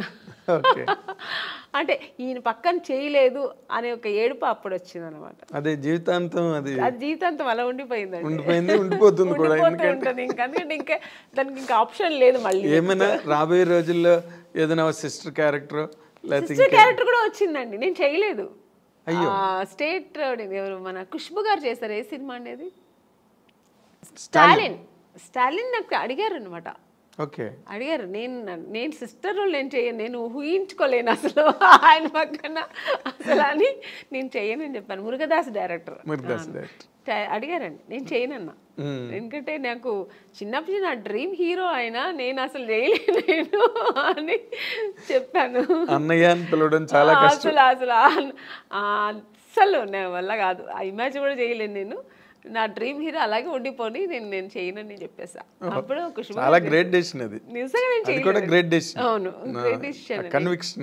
అస్సలు నేను కుదరలేదు, నీకు కుదరదన్నాను. చాలా ఒక 10 times ఫోన్ చేశారు, నేను చేయనని చెప్పాను. చాలా గట్స్ కావాలి చిరంజీవి గారు పక్కన చేయనని చెప్పడానికి. అంటే చిరంజీవి గారు పక్కన అదే మీ ఫీలింగ్ కరెక్ట్. ఎందుకంటే నేను నా హీరోని నేను అన్నయ్య అని పిలవలేను, అసలు ఛాన్సే లేదు. నాకు ఇప్పటికీ గుర్తు, మీరు అన్నపూర్ణ స్టూడియోలో చిరంజీవి గారు ఒక సెట్లో షూటింగ్ చేస్తున్నప్పుడు మీరు పక్క సెట్లో షూటింగ్ చేస్తూ కలవడానికి వస్తామని వచ్చారు ఒకసారి మీరు. ఇప్పుడు రీసెంట్గా మన కే విశ్వనాథ్ గారు ఫంక్షన్ జరిగింది, ఆయన పోయిన తర్వాత శ్రద్ధాంజలి చేసి. అప్పుడు ఆ ఫంక్షన్ నేను వెళ్ళాను, ఎందుకంటే నేను ఆయన సినిమా చేశాను కదా, శుభ సంకల్పం. అప్పుడు కూడా చిరంజీవి గారు మెయిన్ అక్కడ వచ్చారు. చిరంజీవి గారే అది జరిగింది, ఆర్గనైజేషన్ ఆయన తరఫునే జరిగింది. సో చిరంజీవి గారు వస్తే నాకు అసలు ఆ ఫంక్షన్కి వెళ్ళిన సంతోష్ పక్కన చిరంజీవి గారు చూసాను, మళ్ళీ చూస్తున్నానని. నేను ఆయన చూసినప్పుడంతా నేను మళ్ళీ ఆ చిన్నప్పుడు ఆ ఫ్యాన్ ఎలా ఫీల్ అవుతానో ఫీల్ అయిపోతుంటాను. నేను ఆర్టిస్ట్గా మర్చిపోతుంటాను నేను. సో సో అక్కడ వెళ్ళి స్టేజ్కి వెళ్ళిన తర్వాత అందరూ ఫొటోస్ తీసుకొని అందరూ గ్రూప్ తీసుకున్నారు. నేను మళ్ళీ వెళ్ళి సార్ ఒక్క ఫోటో తీసుకుంటాను సార్ అన్నాను. రామ్మ అని నేనైతే ఎంత అప్పుడు ఫీల్ అయ్యానంటే నేను ఒక ఫ్యాన్, నాకు నచ్చిన హీరోతో తీసుకున్నానని నేను ఇష్టపడి నాకు నచ్చి తీసుకున్న ఏకైక హీరో చిరంజీవి గారు. అంటే ఆయన ఈ సచ్ ఎ ఫినామినల్ హీరో. మీరు అలాగే ఫ్యాన్స్ లాగా ఉండిపోయారు అప్పటి నుంచి ఇప్పటి వరకు. ఇప్పుడు మళ్ళీ కొత్త జనరేషన్ తీసుకుంటున్నాను. ఇప్పుడు చేస్తున్నప్పుడు అందరూ హీరోస్తో నేను తీసుకుంటా పర్సనల్గా, దట్స్ డిఫరెంట్.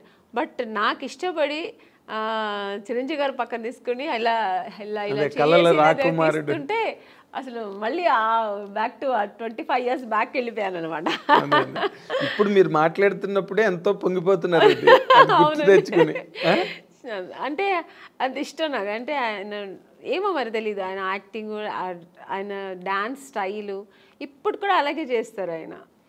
అసలు రీసెంట్గా సినిమా చూశాను, వాల్టర్ వీరయ్య. అసలు ఆ హీరో గారు ఎంత అసలు ఛాన్సే లేదు.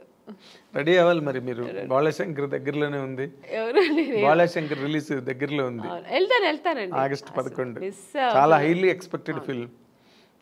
చాలా అది మనకు అక్కడ వేదాళం, తమిళ్ వేదాళం కదా తెలుగులో, అక్కడ పెద్ద హిట్. ఆ ఎక్స్పెక్టేషన్స్ ఇక్కడ కూడా ఉన్నాయి. ఇప్పుడు జనరల్గా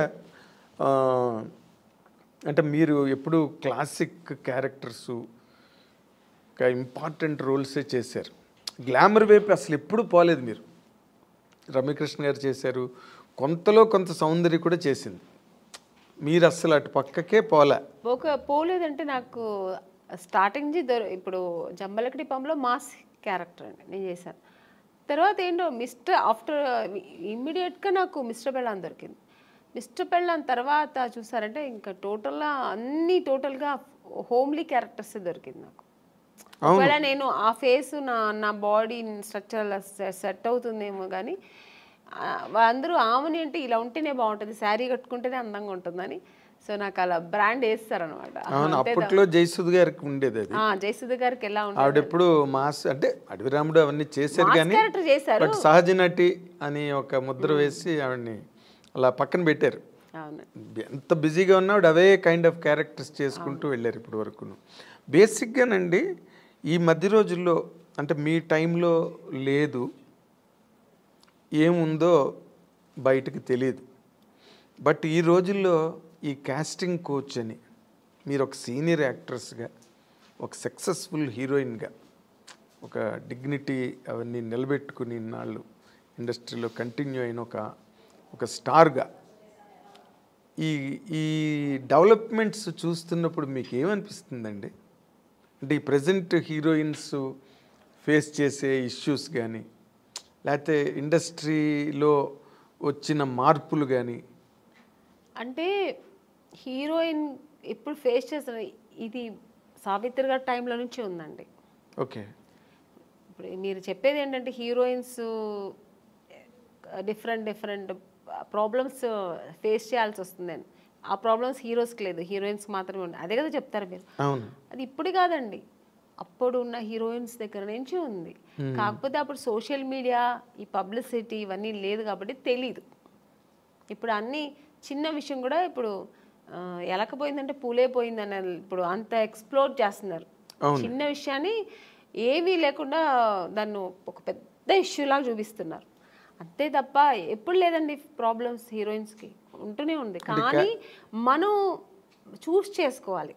హీరోయిన్స్గా అందరూ కష్టపడే వస్తారండి. ఎవరు వచ్చిన వెంటనే హీరోయిన్ ఎవ్వరు అవ్వలేరు. అంటే చేసిన ఆ హీరోయిన్స్ వాళ్ళకే తెలుసు. ఎవరికైనా ఆ వెనకాల ఒక కథ ఉంటుంది, వాళ్ళ బ్యాక్గ్రౌండ్ ఉంటుంది, వాళ్ళు ఏం కష్టపడ్డారు, ఎలా వచ్చారనేది ఉంటుంది. కానీ ఇప్పుడు మనం చూస్ చేసుకోవాలి. రెండు ఉంటుంది, మంచి ఉంటుంది, చెడు ఉంటుంది. మీరు ఏ ప్రొఫెషనల్ తీసుకోండి, ఏ జాబ్లో తీసుకోండి, మీకు ఉంటుంది మంచి చెడు. దాన్ని మనం తీసుకునే రీతి, మనం తీసుకోవాల్సిన ఇది మంచి ఇలా వెళ్ళాలి అనేది మన చేతుల్లో ఉంది అంతే. చెడు ఉందని తెలిసిన తర్వాత మనం ఎందుకు వెళ్తామండి కదా. అంటే మీరు ఎప్పుడు అట్లాంటి ఎవరు మీ జనరేషన్ చెప్పాను కదా, ఫేస్ చేశాను నేను కూడా. తెలుగు మనం తమిళ్లో చాలా ఫేస్ చేశాను నేను కూడా. Casting couch problem. అవునండి, ఇప్పుడు పెద్ద పెద్ద డైరెక్టర్స్ పెద్ద పెద్ద కంపెనీల్లో లేదు అలాంటి నాకు తెలిసి. కొన్ని కొత్త కంపెనీస్ వస్తాయి, కొత్త వాళ్ళు వస్తారు, సడన్గా ఆఫీస్ వేసుకుని హీరో. మనకేం తెలుసు వాళ్ళు కొత్త ఏదో హీరోయిన్స్ ఛాన్స్ అంట, మనం వెళ్తాము, ఒక పిలుస్తారు మేనేజర్ పిలుస్తారు, వెళ్తాం, ఓకే అండి 2 పీసెస్ వేయాలండి, మీకు ఇక్కడ స్ట్రెచ్ మార్క్ లా ఉంటుంది కదా అలా ఏమైనా ఉందంటే, నాకెళ్ళి ఎందుకు ఉంటుందండి స్ట్రెచ్ మార్క్, నాకు లేదండి అంట. లేదు ఒకసారి చూపిస్తే బాగుంటుంది. ఎలా చూపిస్తారండి? పక్కన ఇప్పుడు ఒక మదరు మా బ్రదరు ఉంటారు, వాళ్ళ ముందు ఇది చూపించండి, ఎలా ఇలాంటివి జరుగుతాయండి. అది ఎలా చూపిస్తారు? అది వాళ్ళు అర్థం చేసుకుంటా కావాలని చేస్తారా, లేదు పర్టికులర్గా దీనికోసమే ఆఫీస్ వేసుకుని కూర్చుంటారా మనకు తెలియదు. అప్పుడు అర్థమైపోతుంది వీళ్ళు సినిమా తీస్తారా లేదు దీనికోసం వచ్చారా. మనకు ఎక్స్పీరియన్స్ కదా, ఇప్పుడు ఒక 4-5 కంపెనీ వెళ్తే ఇప్పుడు అక్కడ ఎలా జరిగింది. ఇప్పుడు ఒక పెద్ద కంపెనీకి వెళ్తే వాళ్ళు ఏం అడుగుతారు, కొంచెం డ్యాన్స్ చేసి చూపించమ్మా, ఒక యాక్టింగ్ చూపించు, ఎమోషనల్గా చేయి,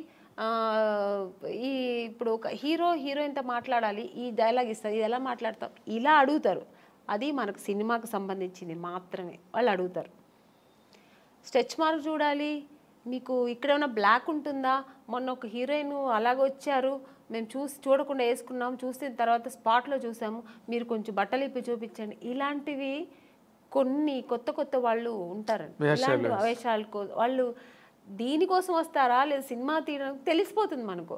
అప్పుడు అర్థమవుతుంది. అప్పుడు లేదు సార్ ఐఎమ్ సారీ, నేను అలా అంతా చేయలేను, నాకు స్విమ్మింగ్ నాకు అసలే తెలియదు, నేను అలాంటి క్యారెక్టర్ కూడా నాకు వద్దని చెప్పి లేచి రావడం అంతే మన పద్ధతి. ఓకే చూపిస్తాను అనేది అది వాళ్ళ ఇష్టం అండి. అది ఎవరిని మేము తప్పు అనట్లేదు, వాళ్ళకి ఇష్టపడి ఓకే నేను దేనికైనా ఓకే నేను చూపిస్తాను అనేది వాళ్ళ మనసు దాన్ని బట్టి ఉంటుంది. నేనైతే మైండ్ సెట్ బట్టి నేనేమంటాను, లేదు సార్ నాకు అది తెలియదని నేనైతే అలా చేయించాను, మీకు అంత ఇది ఉంటే నన్ను హీరోయిన్గా వేసుకోండి, నేను మీకు 2 పీస్ ఐఎమ్ రెడీ, నేను స్విమ్ సూట్ వేసుకుంటా, కానీ ఇక్కడ బట్టలు ఇప్పి చూపించడం అయితే నేను కుదరదని లేచి వచ్చిన ఎన్నో సన్నివేశాలు నాకు జరిగింది. అలాంటి సిచ్యుయేషన్స్ వచ్చాయి అని ఇచ్చి అడ్వాన్స్ ఇచ్చిన కంపెనీలు ఎన్నో ఉన్నాయండి. నాకు అడ్వాన్స్ తీసుకున్నా, ఇంటికి వచ్చిన తర్వాత next day phone, madam manager, అప్పుడు మీకు సెల్ ఫోన్ లేదు కదా, ఏదైనా డైరెక్ట్ లేదంటే ల్యాండ్లైన్ మేనేజర్ వచ్చి మాట్లాడు, మేడం ఇలాగా డైరెక్టర్ గారు అక్కడ ఫుల్ ఇది పెట్టుకున్నారు, ఒక స్టోరీ డిస్కషన్ పెట్టుకున్నారు, ఇట్లా ఒక బీచ్ దగ్గర ఇట్లా రమ్మంటున్నారు మిమ్మల్ని, ఫైనాన్షియర్ వస్తున్నారు చూడాలంట. ఫైనాన్సర్ నన్ను ఎందుకు చూడాలి, నాకు అర్థం కాదు. ఫైనాన్స్ ఇప్పుడు చూడాల్సిందే డైరెక్టర్ ప్రొడ్యూసర్ అయిపోయింది. ఇంకా ఎక్కువ అనుకుంటే హీరో చూడాలా, ఓకే హీరో గారు చూడాలి ఎలా ఉంటుంది, నా పక్కనే ఎలా చేస్తుంది హీరోయిన్, ఒక అమ్మాయి ఎలా ఉంటుందో చూడటం, ఇది పద్ధతి. ఫైనాన్సర్ ఎందుకు చూడాలి నన్ను అనవసరంగా, నాకు అర్థం కాదు. కొన్ని రోజుల తర్వాత అర్థమయ్యేది, ఇంకోటి నాకు ఎక్కడ అర్థమయ్యేదంటే, మమ్మీ వద్దండి మీరు మాత్రం వస్తే చాలంటేనే అర్థమైపోయేది. కారు తీసుకొచ్చారు, ఐఎమ్ సారీ అని నేను రాను. ముందు మన అమ్మగారు అసలే పంపరు, ఒంటరిగా అంటే మా అమ్మ పంపించేది కదండి. లేదండి మా అమ్మాయిని అయితే ఒంటరిగా పంపాము. మా అమ్మ ఒక్కటే అన్నదండి, సినిమా హీరోయిన్ అవ్వాలా అనుకున్నావు, నాన్నగారి దగ్గర పర్మిషన్ తీసుకుని వచ్చాము, లేదు అప్పుడు ట్రై చేస్తున్నాం, అప్పుడు ట్రై చేసే టైంలో ఓకే దొరికితే చేద్దాం, లేదంటే ఉంది మనకు బెంగళూరులో మాకు ఇల్లు ఉంది, హ్యాపీగా అక్కడ వెళ్ళి జాబ్ చేస్తాం, లేదు చదువు పెళ్లి చేస్తానో చేస్తా. ఇన్ని ఆప్షన్ ఉన్నప్పుడు మనకు అనవసరం, నువ్వు హీరోయిన్ అవ్వాలా మనం దానికోసం కష్టపడతాం, ఇంకా అడ్డతోవలు తొక్కనక్కర్లేదు, మనకు అనవసరం. అలా నేను అలాగే ట్రావెల్ అయ్యానండి. నాకు అలాగే ఒక మంచి కంపెనీ, మంచి డైరెక్టర్స్, హెల్దీ పీపుల్స్తో హెల్దీ తప్పు 100% కీర్తనల్ని బాగా ఆస్వాదించాడు. ఒక్కొక్క కంపెనీ వెళ్ళొచ్చిన వెంటనే నేను ఫస్ట్ దేవుడా నాకు రేపు ఈ కంపెనీ రేపు నేను హీరోయిన్ అయిపోవాలి, సెలెక్ట్ అయిపోవాలి, ఇలాగే వేడుకునేదాన్ని. అదే కాకపోతే ఇప్పుడు మీరు ఒకటి గమనించాలి, మీరు అన్నారు ఇందాక సావిత్రి గారి దగ్గర నుంచి ఉన్నాయండి ఇలాంటి ఇండస్ట్రీలోని అని. కాకపోతే ఇప్పుడు సోషల్ మీడియా రావడం వల్ల, కానీ హీరోయిన్లే పోలీస్ కంప్లైంట్లు ఇచ్చి కొంతమంది బాంబే నుంచి వచ్చిన వాళ్ళు, లేకపోతే ఏదో మొత్తానికి అలాంటివన్నీ జరగడం, అవన్నీ యూట్యూబ్లో వాళ్ళు వచ్చి వీడియోలు రిలీజ్ చేయడం, ఒక రకమైన డిస్టర్బెన్స్ అన్నది కొన్ని అన్ని చోట్ల అని కాదు, ఇన్ని సినిమాలు వస్తున్నాయి ఎక్కడ జరగవు కానీ, బట్ జరిగినవి మాత్రం చెప్తున్నాను కదండి, ఇండస్ట్రీ పరువు తీస్తున్నాయి. తీయడానికినే వచ్చిన వాళ్ళు అయితే ఇది జరగదండి. ఇంకా వేరే థాట్స్ మీద వస్తారండి కొంతమంది. ఇక్కడ హీరోయిన్లు ఉంటారు, ఇలా ఉంటారు, మనం ఇది సినిమా తీస్తూ ఇది కూడా చేయొచ్చు అనే వాళ్ళు కొంతమంది వస్తారు. అక్కడ ఇలాంటి తప్పులు జరుగుతాయి. ఓన్లీ సినిమాని నమ్ముకొని సినిమాని లవ్ చేసి ఒక సినిమా మనకు ఇండస్ట్రీలో ఈ ప్యాషన్తో వచ్చేవాళ్ళు, కళాకారులుగా వచ్చేవాళ్ళు ఎప్పుడు ఈ తప్పులు అక్కడ ఈ తప్పులు జరగదండి. వేరే థాట్స్ కూడా ఉంటాయి చూడండి దాంతోపాటు, లేదంటే ఆ థాట్స్ మాత్రమే అనుకొని వస్తారు కదా, అక్కడ ఈ తప్పులు జరుగుతాయి. సో అక్కడ కొంతమందికి ఇలా జరుగుతాయి. అవును. తర్వాత మీటూ అనేది కూడా, అలాగే ఆడవాళ్ళు కూడా అండి, ఏ హీరోయిన్ కూడా మనం ఇలా అయిపోవాలి, చెడుగానే ఉండాలి, చెడు దారి తొక్కాలని ఎవ్వరు రారండి. అందరూ ఒక డ్రీమ్తో వస్తారు. ఏ అమ్మాయి అయినా సరే నేను ఒక హీరోయిన్ అవ్వాలి, ఎవరికి ఆశ అందరికీ సొంతం కదండి. నేను కూడా శ్రీదేవి గారిలాగా కావాలి, నేను కూడా ఒక నగ్మా గారిలాగా కావాలి, నేను కూడా ఒక విజయశాంతి గారు లాగా నేను కూడా ఈ సినిమా ఇండస్ట్రీలో అవ్వాలని అనుకోవడం తప్పలేదు. అందరూ ఆశతోనే వస్తారు కదా. సక్సెస్ అయ్యేది కొంతమంది, సక్సెస్ అవ్వకుండా వెనక్కి తిరిగిపోవడం కొంతమంది. ఆ టైంలో కొంతమంది ఇలా జరిగితే దానికి పాప వాళ్ళు ఏం చేస్తారండి, నమ్మకం, ఒకవేళ మనం హీరోయిన్ అయిపోతామేమో అని ఒక నమ్మకంతో కొన్ని తప్పులు జరిగిపోవచ్చేమో, నాకు తెలీదు మరి. అలాంటప్పుడు కొంచెం ఇలా వాళ్ళు లైఫ్లో ఇలా మిస్ అవుతుంటాయి. అవును. మీటూ అనేది కూడా చాలా పెద్ద మూమెంట్. తమిళ్లో రేవతి గారు వాళ్ళందరూ కూడా దాన్ని, జయసూద్ గారు ఇక్కడ, ఆ మీటూ అనేది కూడా చాలా పెద్ద రేంజ్లోనే జరిగింది. దానిలో మీరు పార్టిసిపేట్ చేశారా? లేదండి, నేను చెప్పాను, నాకు మా ఇంట్లో నా సమస్యలు ఎక్కువ ఉంటాయి, ప్రాబ్లమ్స్. ఇప్పుడు చాలా మీ ఇల్లే ఒక ఇండస్ట్రీ, నా ఇల్లే ఒక ఇండస్ట్రీ, అదొక మినీ ఇండస్ట్రీలా ఉంటుంది. వాళ్ళ ప్రాబ్లమ్స్, పైగా ఇప్పుడు నాకు 2 పిల్లలు, వాళ్ళు చిన్న పిల్లలు, వాళ్ళని చూసుకోవడం, ఫుల్ బిజీ ఉంటానండి. అసలు నేను ఇంటికి వెళ్తే నా ఫోన్ కొంచెం ఫ్రీగా ఉంది మాట్లాడతానంటే ఇక్కడ షూట్లో ఉన్నప్పుడే, ఇక్కడ కొంచెం ఫ్రీగా ఉంటాను. ఇంటికి వెళ్తే 24 అనేది నాకు 26 అవర్స్ అయినా చాలదండి. ఎందుకంటే నా 2 పిల్లలు ఉన్నారు కదా, కొంచెం హైపర్ యాక్టివ్ ఎక్కువ. నా ఫోన్ వాళ్ళ దగ్గర ఉంటుంది, నా దగ్గర ఉండదు. నేను ఆడుకోవాలి, కొంచెం ఫోన్ ఇవ్వమ్మా, కొంచెం ఫోన్ చేసుకోవాలి, నాకు ఏదైనా మిస్డ్ కాల్ ఉంటుంది, కొంచెం ఇవ్వమ్మా, కొంచెం ఈ నాన్న అని నా పిల్లలతో నేను ఆడుకోవాలి. అలా ఉంటుంది. లేదంటే ఆ ఫోన్ ఎక్కడ పడుతుందో నాకు తెలీదు. ఇంకా వాళ్ళ చదువులు, వాళ్ళ స్కూల్ తీసుకెళ్ళడం, ఇలా బిజీ ఉంటా. ఇప్పుడు నార్మల్గా మీలాంటి మైండ్ సెట్ ఉన్న వాళ్ళకి ఇన్ జనరల్గా, సరే కొంతమంది మైండ్ సెట్స్ మనిషికి రకమైన మైండ్ సెట్ ఉంటుంది. ఇప్పుడంతా మీరు ఒక సింగిల్ హ్యాండ్ ఫైట్ లాగా మీ లైఫ్ కదా. అవునండి. అప్పుడేమో పెళ్ళికి ముందు అన్ని బాధ్యతలు మీ మీద వేసుకుని అన్ని ఇంట్లో ఫాదరు మదరు మీరే అయ్యి అన్నీ చేశారు. ఇప్పుడు మళ్ళీ ఫాదరు మదరే అయ్యారు మీ పిల్లలకి కదా, సింగిల్ హ్యాండ్ ఫైట్. ఇప్పుడు మళ్ళీ ఈ లైఫ్ ఎలా అనిపిస్తుంటుందండి మీకు ఇన్ జనరల్గా? ఇక్కడ ఫాదరు మదర్ అని కాదు, నేను ఎక్కువ కేర్ తీసుకుంటుంటాను. ఇప్పుడు అప్పట్లో కూడా మా నాన్నగారు, మా అమ్మగారు అందరూ ఉన్నా కూడా, అది చెప్పాను కదా, ఇంట్లో ఒక వస్తువు లేదంటే దాన్ని నేనే ఇంట్రెస్ట్గా, నాకు ఇది కావాలి, ఇది ఇంట్లో ఇలా ఉండాలి, మా ఇల్లు కూడా ఇలా ఉండాలి, మా ఇంట్లో కూడా కార్పెట్ వేయాలి, మా ఇంట్లో కూడా సోఫా ఉండాలి, ఇలా ఆలోచిస్తుంటాను. వాళ్ళ ఇంట్లో ఉంటే మనకెందుకు, మేము ఇలాగే ఉంటాం అని ఉండదు నాకు. ఒక ఇంట్లో చూసానంటే ఆ కెపాసిటీ మనం కూడా ఎందుకు కొనలేమా, కొనొచ్చు కదా అని ఆ మైండ్ సెట్ అలాగే లైఫ్లో కూడా వచ్చింది. ఇప్పుడు మన పిల్లలు, ఆ అమ్మాయి స్విమ్ చేస్తారు, ఎందుకు మా సిస్టర్ కూడా నేర్చుకుని అలాగే ఇప్పుడు మా పిల్లలు కూడా.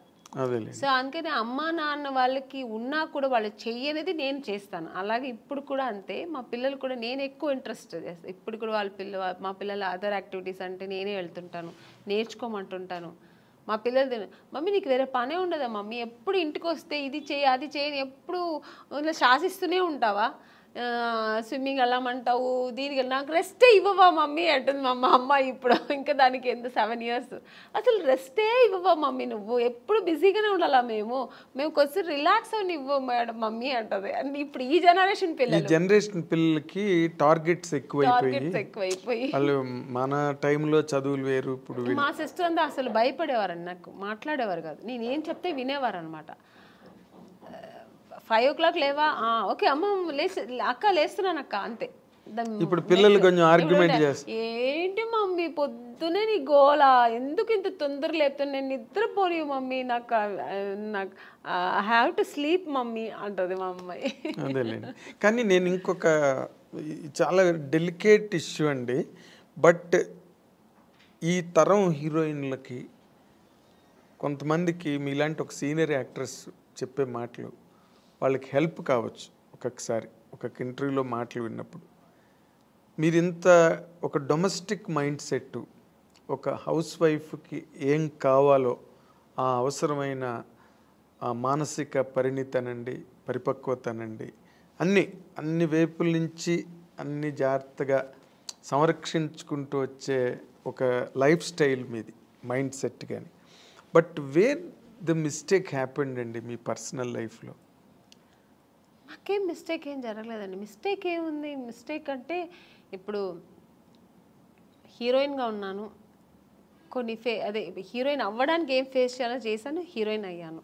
అంటే ఫేస్ చేశానంటే ఎక్స్పీరియన్స్ అయింది తప్ప ఇలా ఉండాలి, ఓకే ఇదిగా నెగటివ్స్ లేదు, ఇలా ఓకే ఇది ఉందా, నెగటివ్ ఉందా మనకొద్దు, ఓకే దూరంగా ఉందాం, ఓకే నెక్స్ట్ మంచి జరిగింది, హీరోయిన్ అయ్యాను. పెద్ద డైరెక్టర్ గంగేమ్రాన్ గారు, ఇక్కడ తెలుగులో ఈవి సత్యనారాయణ గారు, చేశాను. ఓకే ఐ లక్, దేవుడు గాడ్ గ్రేస్. అలాగే ఇంకా మ్యారేజ్ లైఫ్లో కూడా ఒక మ్యారేజ్ చేసుకున్నాను, నాకేం పెద్ద టెన్షన్స్ లేదు. నేను అనుకున్నట్టే నేను ఎలా ఉండాలనుకున్నా అలాగే ఉంటున్నాను హ్యాపీగా. నాకు అక్కడ ఏం రిస్ట్రిక్షన్స్ లేదు, ఏ ఫోర్స్ లేదు, నేను ఎలా ఉండాలో అలా. ఇంట్లో ఫ్రీ బర్డ్ నేను,